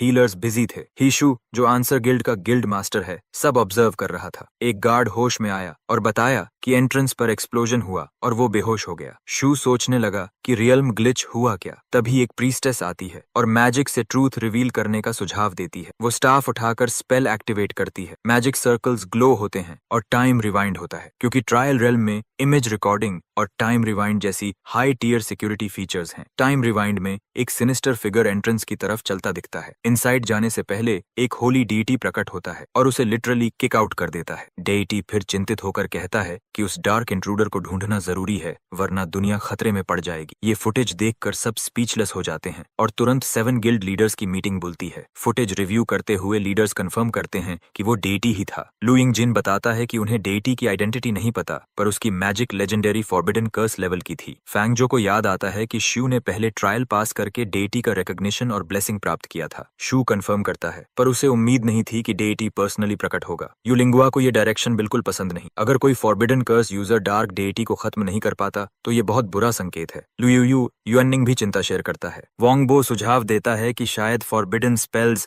डार्क डेटी के खिलाफ ही बनी हों। जांग यानुआन इसे कोशिश करने को कहता है। शू अंदर से समझ जाता है कि ये सब लोग ट्रायल रेल्म पर नजर रखे हुए थे और अब प्रेशर डाल रहे हैं कि रियल्म खोला जाए। फाइन, वो खोल देगा, लेकिन वार्निंग के साथ अंदर के मॉन्स्टर्स मजाक नहीं और उनकी करंट स्ट्रेंथ से वे बिखर जाएंगे। डेटी की ब्लेसिंग की बात पर शू कहता है कि वे अभी उसके लायक नहीं। यिंग जिन ओल्ड फैंग की राय पूछता है और वो आग बबूला हो जाता है। यिंग जून उसे शांत रखने की कोशिश करता है। ओल्ड फैंग याद दिलाता है कि अगर मिस्टीरियस हीरो ने चिन्यू सिटी को बचाया न होता तो इनोसेंट लोग मरते। यिंग सिन उसे शांत करता है कि गुस्से में रूम जलाने से कुछ नहीं होगा। ओल्ड फैंग ने डार्क पावर की कीमत चुकाकर रिटायरमेंट ली थी, पर अब वो फिर से केओस में खींचा जा रहा है। यिंग जून सुझाव देता है कि इंसिडेंट की रिकॉर्डिंग मिस्टीरियस हीरो को दिखाई जाए और उसने रिश्वत में फाइन वाइन की बॉटल्स ऑफर कर दी, जिससे ओल्ड फैंग का गुस्सा ठंडा पड़ गया। ड्वान की विला में हमारा बॉय सिस्टम नोटिफिकेशंस पर ग्लेयर करता है क्योंकि नया मिशन आया है। सेकंड ट्रांसफॉर्मेशन कंप्लीट करके सिस्टम फिक्स करो। वो बाहर आता है और ओल्ड फैंग और लान को बैठा पाता है। इंट्रोडक्शंस के बाद उसे पता चलता है कि ओल्ड फैंग कोई सिंपल रिटायरी नहीं, वो वॉकिंग लेजेंड है। सीक्रेट रेल्म्स डेवलप करने से लेकर इविल एडवेंचरर ऑर्गेनाइजेशंस वाइप करने तक स्ट्रॉन्गेस्ट म्यूटेंट का टाइटल उसी के पास है। लोन शैडो के मेंबर्स छिपकर रहते हैं, पर ओल्ड फैंग की मौजूदगी ही एनिमीज को रीथिंक करने पर मजबूर कर देती है। यही ओल्ड मैन उसे मिलियंस ऑफ क्रिस्टल कॉइन्स और hundreds of high tier experience potions का स्मॉल गिफ्ट देता है। हमारा एमसी मेंटली शॉक्ड है और पूछता है कि वे आए क्यों हैं। ओल्ड फैंग रिकॉर्डिंग प्ले करता है। एमसी वीडियो देखकर ऑलमोस्ट चोक कर देता है। टेरिफाइंग इविल एंटिटी जिससे सब डर रहे हैं वो कोई और नहीं, वही है। सिस्टम मिशन अपडेट करता है और उसे ट्रैप करने लगता है। वो एक्सप्रेशन न्यूट्रल रखकर कहता है कि मिस्टीरियस हीरो को रिकॉर्डिंग भेज देगा। लान उसे अपना कार्ड देती है। एमसी उसे रिकॉग्नाइज करता है प्रोफेशन चेंजिंग रूम से। उनके जाने के बाद ओल्ड फैंग सरप्राइजिंगली इम्प्रेस्ड है और उसे टीम में रिक्रूट करने का प्लान बना रहा है। लान पूछती है कि क्या एमसी और मिस्टीरियस हीरो एक ही हैं, पर ओल्ड फैंग कहता है उसे फर्क नहीं। अगर एमसी इनोसेंट स्टूडेंट बनना चाहता है तो वो भी बिलीव करेंगे, बस मिस्टीरियस हीरो उनके साइड हो, यही काफी है क्योंकि एनिमीज स्ट्रॉन्गर हो रहे हैं। एमसी अंदाजा लगा चुका है कि सिस्टम के साथ क्या हुआ। डेटी उसकी लोकेशन ट्रैक कर रहा था और उसकी पावर मैनेजेबल नहीं, तो प्रायोरिटी नंबर 1 है उन्हें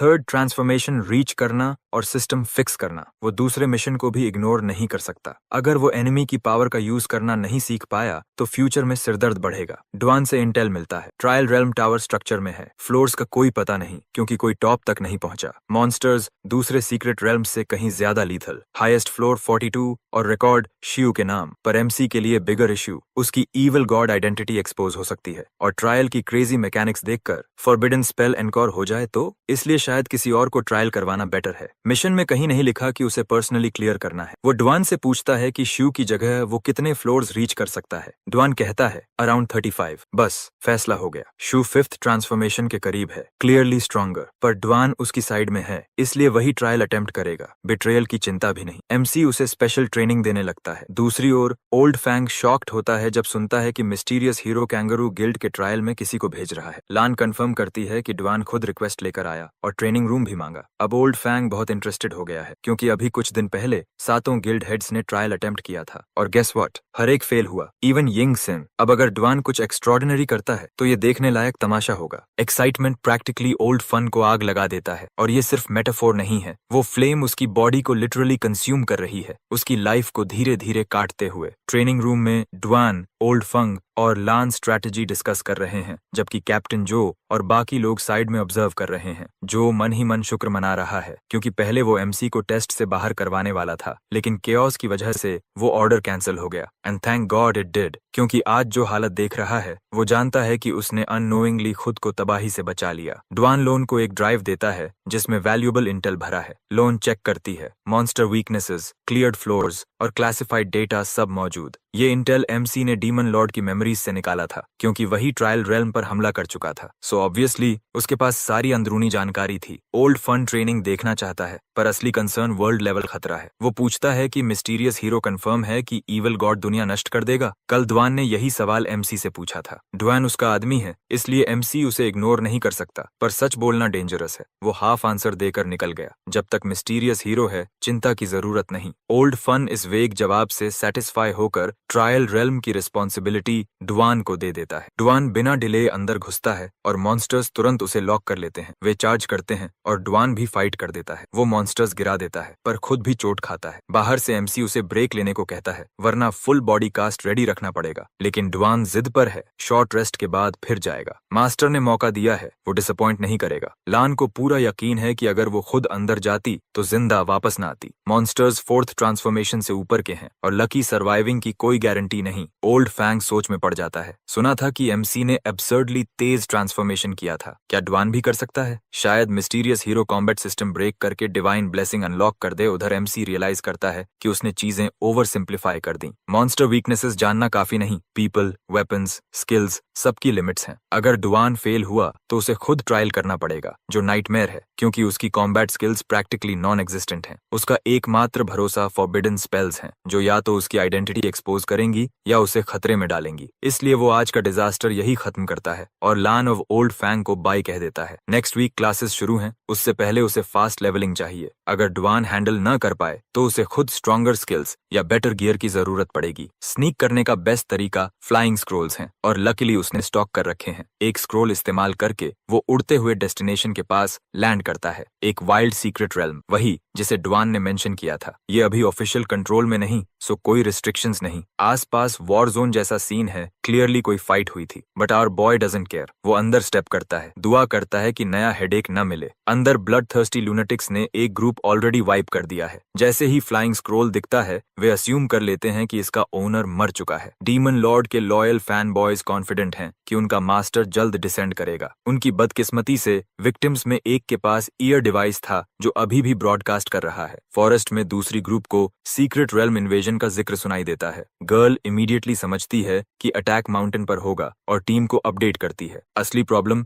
चैंगलिंग सिटी है, जो डायरेक्ट खतरे की लाइन में है। कैप्टन सिचुएशन असेस करता है। एक स्क्वाड ऑलरेडी वाइप्ड, और अगर वे रश करेंगे तो सुसाइड। मॉन्स्टर्स रिडिकुलसली स्ट्रांग हैं और सिटी बैरियर ज्यादा नहीं टिकेगा। सो ऑर्डर्स हैं, रिट्रीट, अथॉरिटीज को इन्फॉर्म करो। Step 1 civilians evacuate. Step 2 pray for miracle. Surveillance नहीं है, इसलिए कोई एक स्काउट रहना पड़ेगा। कैप्टन खुद रहने का फैसला लेता है। स्क्वाड प्रोटेस्ट करती है, पर वो उन्हें शट कर देता है। वो अपने फेट को स्वीकार चुका है। वो अपनी बेटी को आखिरी कॉल करता है और वो ब्लिसफुली अनअवेयर होकर उसे हैप्पी बर्थडे विश करती है। जवाब देने से पहले ही एक पावरफुल फोर्स एक्सप्लोड होती है, जिसे रिट्रीटिंग स्क्वाड भी फील करता है। मीनवाइल सीक्रेट रेल्म में हमारा बॉय पूरा आइस एज अनलीश कर देता है। उसकी एंडलेस आइस कैलामिटी मॉन्स्टर्स को फ्रीज कर रही है और वो इससे अच्छा लेवल बूस्ट लेता है। डीमन लॉर्ड के सपोर्टर्स अपने मास्टर का स्वागत करने रेडी खड़े हैं, लेकिन वहां कैजुअली स्ट्रोल करता हुआ कोई और आता है। दोनों साइड्स ऑकवर्डली एक दूसरे को देखते रह जाते हैं। डीमन लॉर्ड, जिसका इंतजार था, ऑलरेडी एमसी ने किल कर दिया है। सपोर्टर्स क्विक एनालिसिस करते हैं। एमसी उन्हें पहचानता नहीं, जिसका मतलब न वो रीइंकार्नेशन है न फॉलोअर। लेकिन अकेले उनके हाइडआउट में वॉक करने का गट्स, वो स्क्रोल याद करते हैं और अस्यूम करते हैं कि एमसी अपॉर्चुनिस्ट था जो डीमन लॉर्ड को ज्वाइन करना चाहता था, पर उसकी डार्क पावर देखकर डर गया। वे सवाल पूछते हैं, पर एमसी स्ट्रेट अप नो बोल देता है। रीजन उसकी पर्सनल समस्या है, उनकी नहीं। गुरांग, जो अपने आप को बहुत खास समझता है, टैंट्रम करता है और अपनी ग्रेटनेस का लेक्चर शुरू करता है। एमसी बायोग्राफी सुनने का मूड में नहीं, वो साफ कह देता है, फाइट करो या निकलो। बस सपोर्टर आर्मी एक्सप्लोड हो जाती है और डिसाइड करती है कि इसे सबक सिखाया जाए। पर जैसे ही अटैक शुरू होने वाला होता है, हवा भारी हो जाती है, लाइट फेड होती है और उनकी कॉन्फिडेंस इवेपोरेट। एमसी डिसाइड करता है कि उन्हें असली डर दिखाया जाए। वो उन्हें नाइटमेयर इंड्यूसिंग इल्यूजन में ट्रैप करता है, जहां उनकी हर वीकनेस उजागर होती है। गुरंग की ओल्ड शोल्डर इंजरी वो इंस्टेंटली आइडेंटिफाई करके उस पर वार करता है। फॉरेस्ट में कैप्टन इन्वेजन का इंतजार कर रहा था, पर कुछ हो नहीं रहा। वो खुद केव तक आता है और शॉक में जम जाता है। गुरंग और उसकी पूरी स्क्वाड डेड, लेकिन वर्स्ट पार्ट अभी बाकी है। पूरा सीक्रेट रेल्म एक मैसिव आइस स्टॉर्म के नीचे सील हो चुका है और एक भी मॉन्स्टर जिंदा नहीं बचा। कैप्टन उम्मीद में आइस तोड़कर बॉस को चेक करता है, पर वो भी बाकी की तरह डेड मिलता है। विला में एमसी इंसिस्ट करता है कि ड्वान ब्रेक ले, पर लेवल 45 पर अटका ड्वान ऐसा बिहेव कर रहा है जैसे दुनिया खत्म हो गई हो। उसे लगता है कि वो मिस्टीरियस हीरो के लायक नहीं। एमसी उसे समझाता है कि उसका काम सिर्फ ट्रायल क्लियर करना था और अगले हफ्ते स्पेशल ट्रेनिंग शुरू होगी। ये सुनकर ड्वान खुश होकर खाना ऑर्डर करने दौड़ जाता है। मीनवाइल हमारा बॉय गेम्स खेलने बैठता है और तभी ओल्ड फन का मैसेज आता है। पूछता है, फ्लाई टुगेदर? पहले तो एमसी को लगता है कि ओल्ड मैन का अकाउंट हैक हुआ है, पर नहीं, वो खुद है। और तब असली ट्विस्ट सामने आता है। ये हमेशा गंभीर आदमी सीक्रेटली गेमिंग एंजॉय करता है और सरप्राइजिंगली काफी अच्छा है। पहले ग्रैंडसन के साथ खेलता था, पर अब किड एग्जाम्स में डूबा है। एमसी सजेस्ट करता है कि कभी साथ टीम अप करें। Old Fan ready. और एमसी को भी कोई प्रॉब्लम नहीं। पावरफुल ओल्ड अंकल को खुश रखना फ्यूचर में काम आएगा। बातचीत में old Fan supernova training camp का जिक्र करता है, जिसे टॉप यूनिवर्सिटीज ऑर्गेनाइज कर रही हैं। बेस्ट परफॉर्मर्स को एडमिशन और टॉप टियर रिसोर्सेज मिलेंगे। उसके पास 2 स्पॉट्स हैं, एक वो एमसी को देता है। शुरू में एमसी को कोई फर्क नहीं पड़ता, क्योंकि फॉरबिडन स्पेल्स हैं, तो ऐसे कैंप्स की क्या जरूरत। पर रियलिटी स्लैप देती है। मैजिक होना काफी नहीं, कॉम्बैट स्किल्स भी चाहिए, वरना फ्यूचर में गॉड्स से लड़ना सुसाइड होगा। सो वो ऑफर एक्सेप्ट कर लेता है। ओल्ड फन दोनों स्पॉट्स बुक कर देता है, एमसी और उसके फ्रेंड के लिए, और बताता है कि उसका ग्रैंडसन और एमसी एज में करीब हैं और दोनों श्योरली साथ निभाएंगे। चिन्यू सिटी की सीनियर मिडिल स्कूल में स्टूडेंट्स शॉक में हैं। ऑर्डिनरी यूनिवर्सिटीज भी कॉम्बैट मेजर्स के लिए स्टैंडर्ड्स इंक्रीज कर रही हैं। अनाउंसमेंट होता है कि नया स्टूडेंट ज्वाइन कर रहा है और वो कोई रैंडम नहीं। एमसी उसे तुरंत पहचान लेता है। क्लास के बाकी स्टूडेंट सेलिब्रिटी देखने जैसा रिएक्शन देते हैं और चीजें तब वियर्ड हो जाती हैं जब मूकू रिक्वेस्ट करती है कि वो एमसी के बगल में बैठे। जेलस स्टेयर्स की बारिश शुरू। प्रिंसिपल जंग प्रिंसिपल फैंग के ऑफिस में गुस्से में बैठा है। पूछता है मूकू को कैसे ट्रिक करके उनके स्कूल से निकाल लिया गया। फैंग क्लूलेस है। जंग की नाराजगी सिर्फ स्टूडेंट खोने पर नहीं, मूकू एक highly sought after training camp spot लेकर गई है और इससे एडमिशन रेट इंपैक्ट होगा। पूरे प्रोविंस में सिर्फ 4 स्पॉट्स हैं। फैंग के स्कूल के पास ऑलरेडी 2 थे और अब मूकू के स्कूल के पास मैजिकली एक और। आर्ग्यूमेंट चल रहा होता है, तभी असिस्टेंट लियू नॉक करता है। गेस्ट आया है। फैंग इग्नोर करता है, पर जैसे ही नाम सुनता है ओल्ड फन, दोनों फ्रीज। इतना बड़ा आदमी उनके स्कूल क्यों? ओल्ड फन ग्रैंडसन फन रूई को इंट्रोड्यूस करता है और रिक्वेस्ट करता है कि वो यहाँ ट्रांसफर हो। फैंग और जांग स्टंड। रूई नेशनल सुपरनोवा लिस्ट में टॉप 15 है और फुल पावर में वो टॉप 5 में भी आ सकता है। क्यों ऐसी कैलिबर का स्टूडेंट इस अननोन स्कूल में आए? और supernova students automatically training camp spots earn करते हैं, मतलब फैंग की स्कूल फ्री में एक और स्लॉट ले गई। बट ओल्ड फन का काम अभी खत्म नहीं। उसके ब्यूरो के पास 2 एक्स्ट्रा स्पॉट्स भी हैं और वो चाहता है कि फैंग के स्कूल के स्टूडेंट्स को दे दिए जाएं। अब जांग रियलिटी को क्वेश्चन कर रहा है। फैंग स्मूथली उसे डिसमिस कर देता है और लियू उसे बाहर एस्कॉर्ट करता है। ओल्ड फन बताता है कि 2 स्पॉट्स एमसी के लिए हैं, पर फैंग हेजिटेट करता है। एमसी तो अभी पावर्स अवेकन हुआ है। ओल्ड फन ब्लंटली कहता है, क्वेश्चन मत करो, बस करो। और क्योंकि उसका ब्यूरो इंडिपेंडेंट एडवेंचरर्स और 7 ग्रेट गिल्ड्स दोनों की देखभाल करता है, फैंग जरूरत से ज्यादा स्मार्ट नहीं बनता। क्लासरूम में एमसी का ग्रुप एलीट क्लब की तरह ग्रो हो रहा है। मूकू, रूई, चंगशू, उआ और तिंग सब उसके आसपास। स्कूल ने चोंग से कांटेक्ट किया और उसने अपना स्पॉट छोड़ दिया, जिससे तिंग को मौका मिला। शंगशू ने भी स्पॉट हासिल कर लिया और रूई से मिलकर थ्रिल्ड है। मगर मूकू खुश नहीं। इतने नए लोग सडनली आने से कंपटीशन बढ़ गया है। वो एमसी के लिए गिफ्ट लाई है, उसे बस सही समय चाहिए। बाकी छात्र क्लूलेस होकर सीन को देखते हैं, जैसे कोई सीक्रेट सोसाइटी बन रही हो। लेकिन एमसी के लिए बड़ा सवाल है, कोई चोंग के गायब होने की चिंता क्यों नहीं कर रहा? जाओ फैमिली में असिस्टेंट मिसिंग रिपोर्ट फाइल करने की बात करता है, पर चोंग के पिता ऑलरेडी एक पावरफुल कॉन्टैक्ट के थ्रू इन्वेस्टिगेशन करवा रहे हैं। स्कूल को एक्स्ट्रा ट्रेनिंग का एक्सक्यूज दिया गया है। प्रिंसिपल डिसअपॉइंटेड था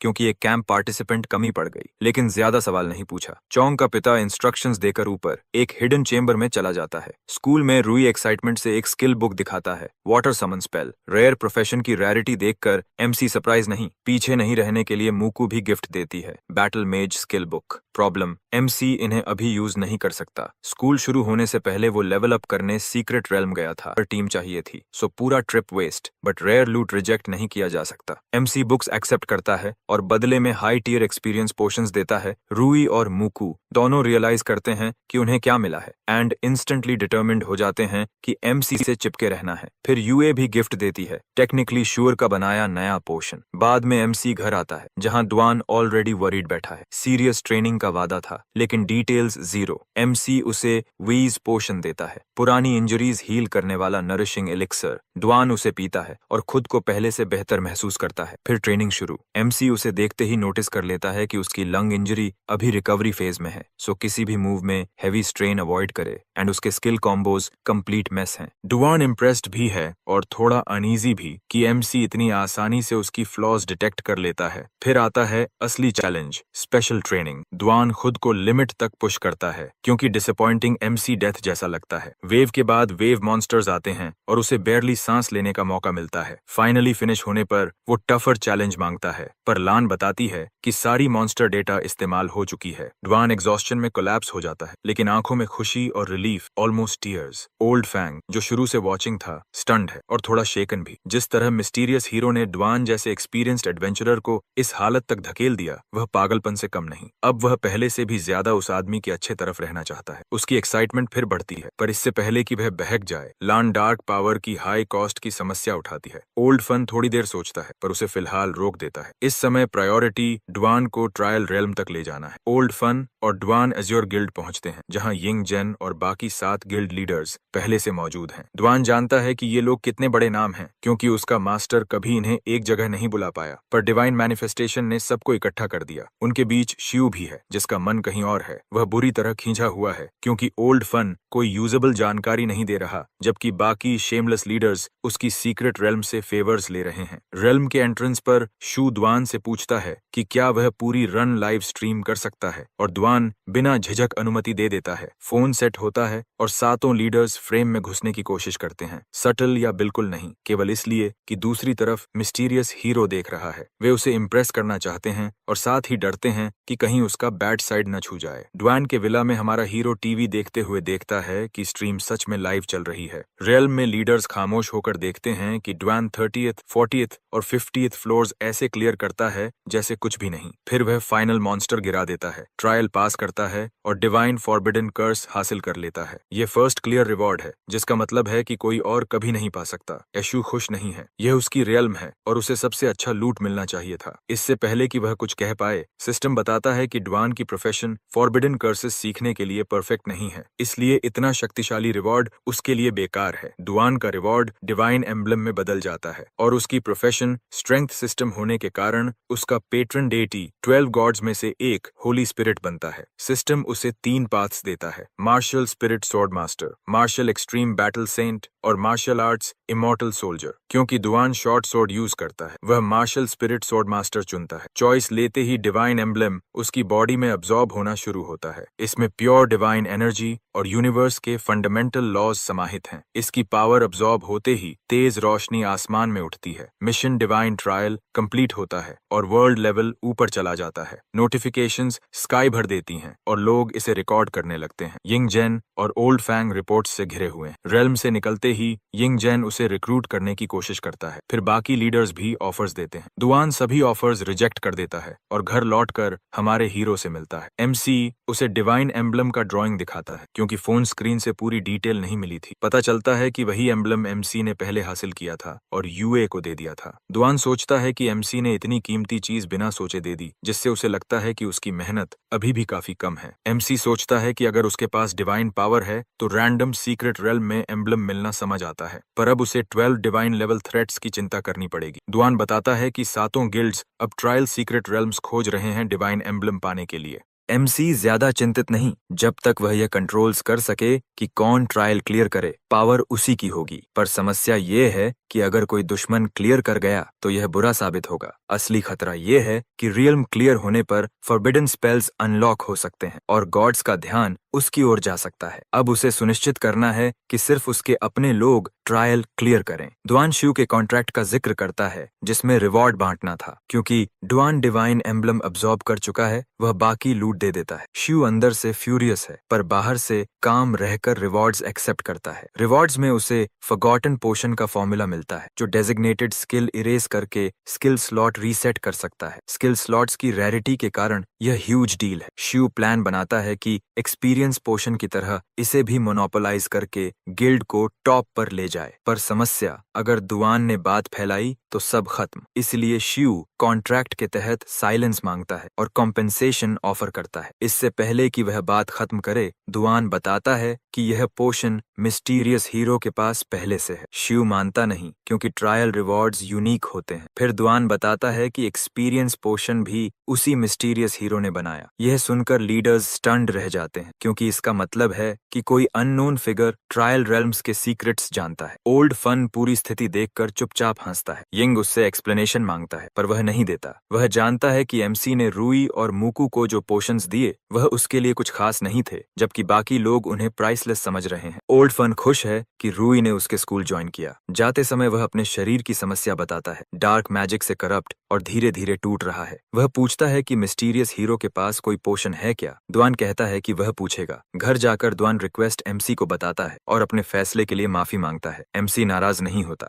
वह भी ओल्ड फन की मदद करना चाहता है। समस्या सिर्फ ये है कि उसे नहीं पता नरिशिंग पोशन उस पर काम करेगा या नहीं। एमसी डुआन को टास्क देता है कि वह समय निकालकर ओल्ड फन को कुछ बॉटल्स दे आए ताकि टेस्टिंग हो सके। डुआन सीधा ओल्ड फन के ऑफिस पहुंचता है पर उसे लान मिलती है जो बताती है कि ओल्ड फन ब्यूरो में एक जरूरी मीटिंग के लिए निकल चुका है। इसलिए दुआन पोशंस लान को दे देता है और भरोसा करता है कि वह काम कर देगी। उसके बाद लान रूई के घर जाती है। वह डोरबेल बजाती है और कोई जवाब नहीं मिलता। उसे लगता है रूई घर पर नहीं है और बाद में आने का सोचती है, जबकि अंदर हालात क्रीपी हो रहे हैं। रूई फंसा हुआ है और एक डार्क फोर्स उसे घेर कर बार बार उसे पावर स्वीकार करने के लिए उकसा रही है, क्योंकि अपेरेंटली वही उसके दादा को बचाने का तरीका है। पर रूई इस डिमोनिक परसुएजन के आगे झुकने से इनकार करता है। दुर्भाग्य से डार्कनेस उसके सबसे बड़े वीक पॉइंट को निशाना बनाती है, उसके दादा की मौत। स्कूल यार्ड में हमारा हीरो रूई को देखता है जो किसी हॉरर मूवी से निकला लगता है। वह मूड लिफ्ट करने के लिए गेम खेलने का सुझाव देता है। रूई मना कर देता है क्योंकि उसके दादा उसे स्कूल में खेलने नहीं देते। तो हमारा बॉय कहता है कि कभी साथ खेल लेंगे। रूई नॉस्टैल्जिक होकर बताता है कि उसके पेरेंट्स मिशन में मारे गए थे और वह कमरे में बंद हो गया था। ओल्ड फन इमोशनल व्यक्ति नहीं था, फिर भी उसने गेम्स सीखी ताकि रूई से जुड़ सके। रूई उसे कभी नहीं भूला। ओल्ड फैंग मीटिंग में है और न्यूज अच्छी नहीं। मीटिंग दो आदमियों पोंग हो और गु यिंग के बारे में है। पबिंग हुआ जो 3 टर्न्स 4 स्टार्स का स्किल्ड फाइटर था, 8 साल पहले सीक्रेट रेल्म में रैम्पेज करने के लिए जेल गया था। उसे 15 साल में रिलीज होना था, पर कुछ साल पहले वह रहस्यमय तरीके से गायब हो गया। गु यिंग भी बेहतर नहीं था, एक मॉनिटर्ड म्यूटेंट जो 5 साल पहले गायब हुआ। अब दोनों पिंग हुआ के होम टाउन में लौटे और 2 एडवेंचरर्स और उनके परिवारों को खत्म कर दिया। विक्टिम्स वही थे जिन्होंने सालों पहले पिंग हा को पकड़ा था। अजीब बात यह कि वे उनसे स्ट्रॉन्गर थे, फिर भी लड़ाई में ऑलमोस्ट कोई रेजिस्टेंस नहीं दिया। बस है। एक ऑफिशियल पूछता है कि वे खड़े खड़े फैमिलीज को मरते क्यों देखते रहे। फुटेज दिखाया जाता है और सीन डरावना हो जाता है। विक्टिम फाइट करने की कोशिश करता है पर सेकंड्स में खत्म हो जाता है। रिपोर्ट कहती थी कि पोंग हो और गु यिंग इतने स्ट्रांग नहीं हैं, पर फुटेज कुछ और दिखाती है। दोनों पहले से मजबूत लौटे हैं और शायद ओल्ड फैंग से भी मजबूत, जो किसी के भी होश उड़ा दे। शाओ घर में इनका इंतजार कर रहा है। जैसे ही वे आते हैं वह अपने बेटे के बारे में पूछता है। पिंग हा बताता है कि कुछ नहीं मिला, पर उसने एक बहुत स्ट्रांग डार्क फोर्स महसूस की। वह बताता है कि लो लेवल फेवर्ड लोग डार्क पावर खुद नहीं चला सकते, उन्हें डीमन लॉर्ड की ब्लेसिंग चाहिए, जैसे उस आदमी को जो चिन्यू सिटी में मरा। पर असली फेवर्ड लोग डीमन लॉर्ड द्वारा समन किए जाते हैं, सीक्रेट रेल्म में आइसोलेशन में कल्टिवेट करने भेजे जाते हैं। पिंग हा को लगता है चोंग को डीमन लॉर्ड ने चुना होगा। शाओ को पहले से शक था क्योंकि चोंग रिचुअल्स कर रहा था। सीक्रेट रूम चेक करने पर पता चला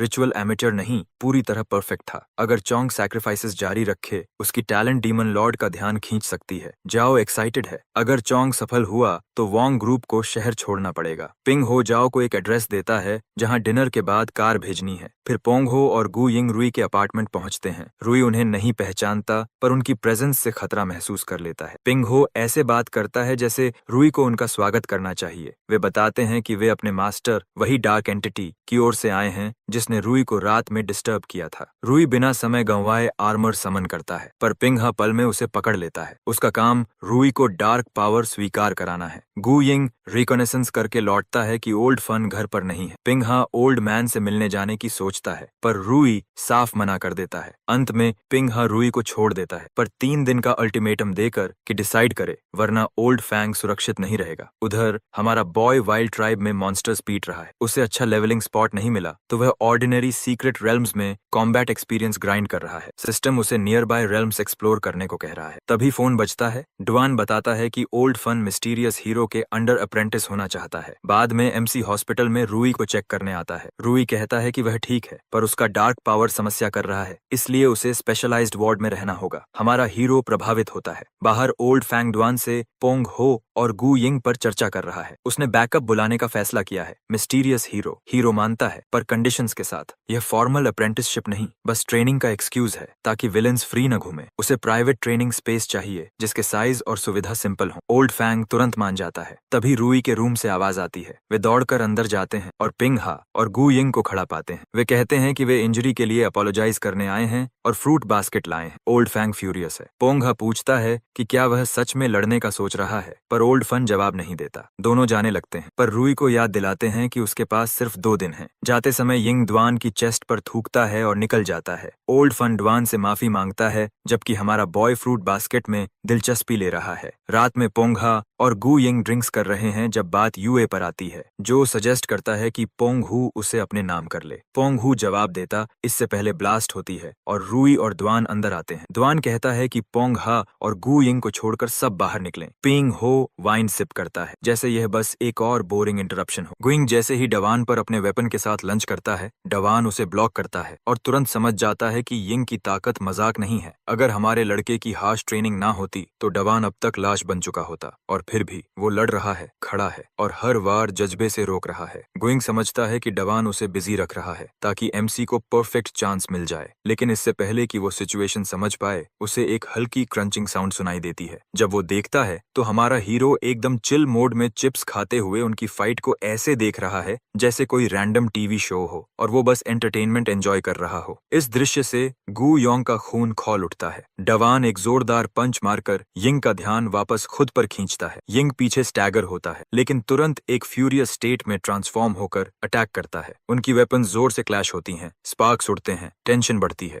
वहीं लड़कियां जो अभी तक हंस रही थीं अब ठंडी पड़े स्टैचूज की तरह जम गई हैं। उस वक्त पुंग हा बेहद डेंजरस वाइब छोड़ते हुए एमसी की तरफ चलता है लेकिन हमारा लड़का अभी भी ड्राइड सीड्स मंच करता हुआ चिल एक्ट कर रहा है। पिंग हो अपनी बड़ी सोड घुमाकर एमसी पर वार करता है जिसे हमारा हीरो आसानी से ब्लॉक कर देता है तो पोंग हो डराने के लिए ट्रांसफॉर्म होता है लेकिन शॉक तब लगता है जब एमसी कामली अपनी सोड अपग्रेड कर लेता है एक प्रिसाइज स्ट्राइक के लिए। तभी उसे रियलाइज होता है कि ये लड़का कोई रुकी नहीं बल्कि सीरियस ट्रबल है। इससे पहले कि वो रिएक्ट करे जमीन फटती है और एक मैसिव थॉर्न उसके नीचे से शूट होता है। वो मुश्किल से डॉज करता है। तभी दूसरा अटैक उसे डिफेंड करने पर मजबूर कर देता है। उसकी इंस्टिंक्ट्स स्क्रीम करती हैं कि ये लड़का खेल नहीं रहा। सोर्ड्स क्लैश होती हैं लेकिन तय वक्त पर पोंग हो नोटिस करता है कि हमारा लड़का सिर्फ सर्वाइविंग नहीं बल्कि हर सेकंड स्ट्रॉन्गर हो रहा है। तभी उसे सेंस होता है कि शायद इस बंदे को मारने की कोशिश लाइफ्स वर्स्ट मिस्टेक है। इसलिए वो सजेस्ट करता है कि बैठकर बात कर लें लेकिन एमसी साफ कह देता है अगर कोई मरेगा तो वो पिंग हाई होगा और not even a speck of dust will touch him. उस कॉन्फिडेंस ने पिंग ही के अंदर आग लगा दी। वो गुस्से में चेतावनी देता है कि अपने आप को ज्यादा मत समझो क्योंकि उसके मास्टर की नजर में तुम सिर्फ एक इंसेक्ट हो। हमारा बॉय पूछता है कि आखिर कौन है ये ऑल पावरफुल मास्टर। पेंगू प्राइड से भरकर बोस्ट करना शुरू करता है उस माइटी डीमन लॉर्ड के बारे में जो सीक्रेट रेल्म्स के लॉर्ड्स को मारकर उनकी रिमेन्स ट्रॉफी की तरह कलेक्ट करता है। एमसी का चेहरा डार्क हो जाता है। अब उसे इस आदमी का नाम जानना जरूरी है। बाहर लोन और बाकी लोग जो कंपनी बिल्डिंग के नीचे खड़े हैं जब वो लोगों को ऊपर हो रहे केओस के बारे में बताती है जहां पोंग हू और गू यिंग खुलकर हाथ चला रहे हैं। ओल्ड फैंग मैजिक से ऊपर की हालत देखता है और सीन वाकई सिनेमैटिक निकलता है। पिंग हो एक मास्क्ड मैन के खिलाफ स्ट्रगल कर रहा है जो कोई और नहीं हमारा ही लड़का है। वो आराम से एबिलिटीज यूज करके पिंग हा को कंट्रोल में रखे हुए है लेकिन पोंग हू तंग आकर अपना रियल फॉर्म रिवील करता है और सीधे एमसी को निगल जाता है। वहीं दूसरी ओर डवान और गू यिंग एक दूसरे को मारने की कोशिश में लगे हैं। यिंग मॉकिंग करता है कि तुम्हें अपने बॉस की चिंता नहीं। डवान कामली कहता है कि वो उसके बॉस की चिंता करने के लायक भी नहीं। फिर बिना टाइम वेस्ट किए वो यिंग के सीने में ब्लेड घुसा देता है। शाओ ये सब देखकर बेहद एक्साइटेड है और पिंग की ओवरवेलमिंग पावर देखकर इम्प्रेस्ड भी। लेकिन उसके बगल में बैठी लड़कियां सोफा के नीचे ठुसी हुई हैं और शायद अपनी जिंदगी के हर फैसले पर पछता रही हैं। लेकिन उनका हाइड करना बेकार जाता है जब पोंग हे जाओ को नोटिस करता है और एक ही स्ट्राइक में उसे 2 हिस्सों में काट देता है। पिंग हा अभी खत्म नहीं हुआ और ज्यादा चाहता है। तभी उसे ओल्ड फैंग की मैजिक महसूस होती है। चिढ़कर वो उसे तोड़ देता है, लेकिन उसका सेलिब्रेशन कम समय का होता है जब उसका शरीर वायलेंट एक्सप्लोजन में फट जाता है और डेब्री से हमारा हीरो बाहर निकलता है बिना किसी नुकसान के वजह से। गु यिंग अपना ध्यान पोंग हू की तरफ करता है और डवान मौका देखकर उसे सही जगह वार देता है। लड़कियों को कमांड की जरूरत नहीं, वो अपनी जान बचाने के लिए भागती हैं। लेकिन हमारा लड़का अब भी यिंग को मरने नहीं देगा, उसके पास सवाल हैं। इस बीच एक सीक्रेट वैली में एक सबऑर्डिनेट पैनिक में डीमन लॉर्ड को इंट्रूडर की खबर देता है। डीमन लॉर्ड शांत रहकर सभी को रिट्रीट का आदेश देता है। उसे पता है कि दुश्मन उसके लिए आया है। उसके मिनियंस लॉयल हैं लेकिन बेकार। उसे कुछ बेहतर चाहिए, ह्यूमंस जैसे, जो सैक्रिफाइस के साथ उसकी पावर फ्यूल कर सकते हैं। वो अपने बॉडी पर सजे स्कल्स में से एक उठाकर पहनता है, जैसे अपने पुराने विक्ट्रीज सेलिब्रेट कर रहा हो। वो हमेशा से पावरफुल नहीं था। एक समय वो ऑर्डिनरी डीमन था, फिर उसे एक हाई डीमन लॉर्ड के रिमेन्स मिले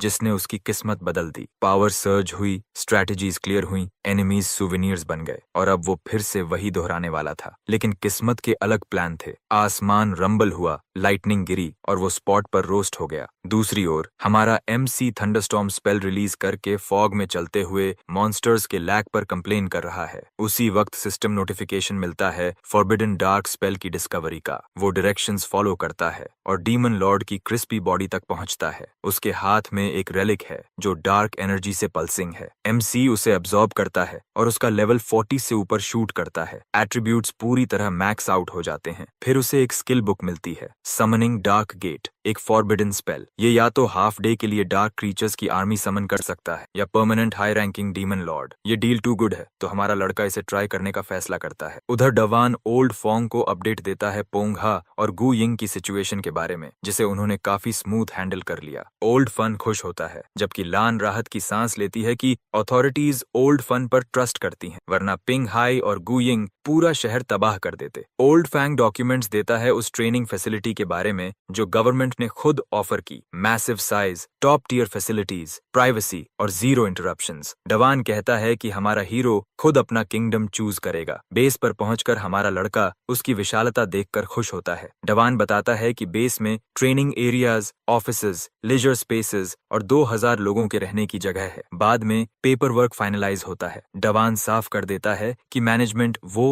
और MC संभालेंगे क्योंकि हीरो के पास एडमिन नॉनसेंस के लिए टाइम नहीं। ओल्ड फन गिल्ड बनाने का सुझाव देता है, लेकिन डवान सवाल उठाता है कि इंटेलिजेंस पाने का कोई कम ब्यूरोक्रेटिक तरीका है क्या। ओल्ड फन ब्यूरो का स्पेशल इंफॉर्मेशन चैनल बताता है जिसमें यूजफुल इन्फो मिलेगी। MC इसे कन्वीनियंट मानता है लेकिन अपना खुद का नेटवर्क बनाने का प्लान भी रखता है। गिल्ड वाला आइडिया रिजेक्ट हो जाता है। Too much paper work, better है बेस को अपने तरीके से चलाना। सिग्नेचर्स के बाद वो ऑफिस से निकलते हैं। रास्ते में डवान बताता है कि स्पेशल ट्रेनिंग अगले हफ्ते शुरू होगी। तभी ओल्ड फैंग को कॉल आता है मिस्टीरियस डिसअपीयरेंसेस के बारे में। सेम केस जैसे पोंगहा और गु यिंग। बाद में ओल्ड फन घर आता है और देखता है कि रूई पैकिंग कर रहा है। रूई बताता है कि वो 2 दिन में स्पेशल ट्रेनिंग के लिए जा रहा है जिसे हमारे लड़के ने पर्सनली अरेंज किया। टोटल 5 लोग जा रहे हैं। ओल्ड फैंग इतना एक्साइटेड होता है कि उसका सिर फिर से स्पार्क करने लगता है। रॉय पैनिक में आता है लेकिन ओल्ड मैन कहता है कि हीरो के पोर्शन ने उसे ठीक कर दिया है। फिर वो उसे पैक कराने में मदद करता है और फुल डैड मोड में लेक्चर देता है। प्रॉपर मैनर्स, MC की बात सुनना और इस once in a lifetime chance को वेस्ट ना करना।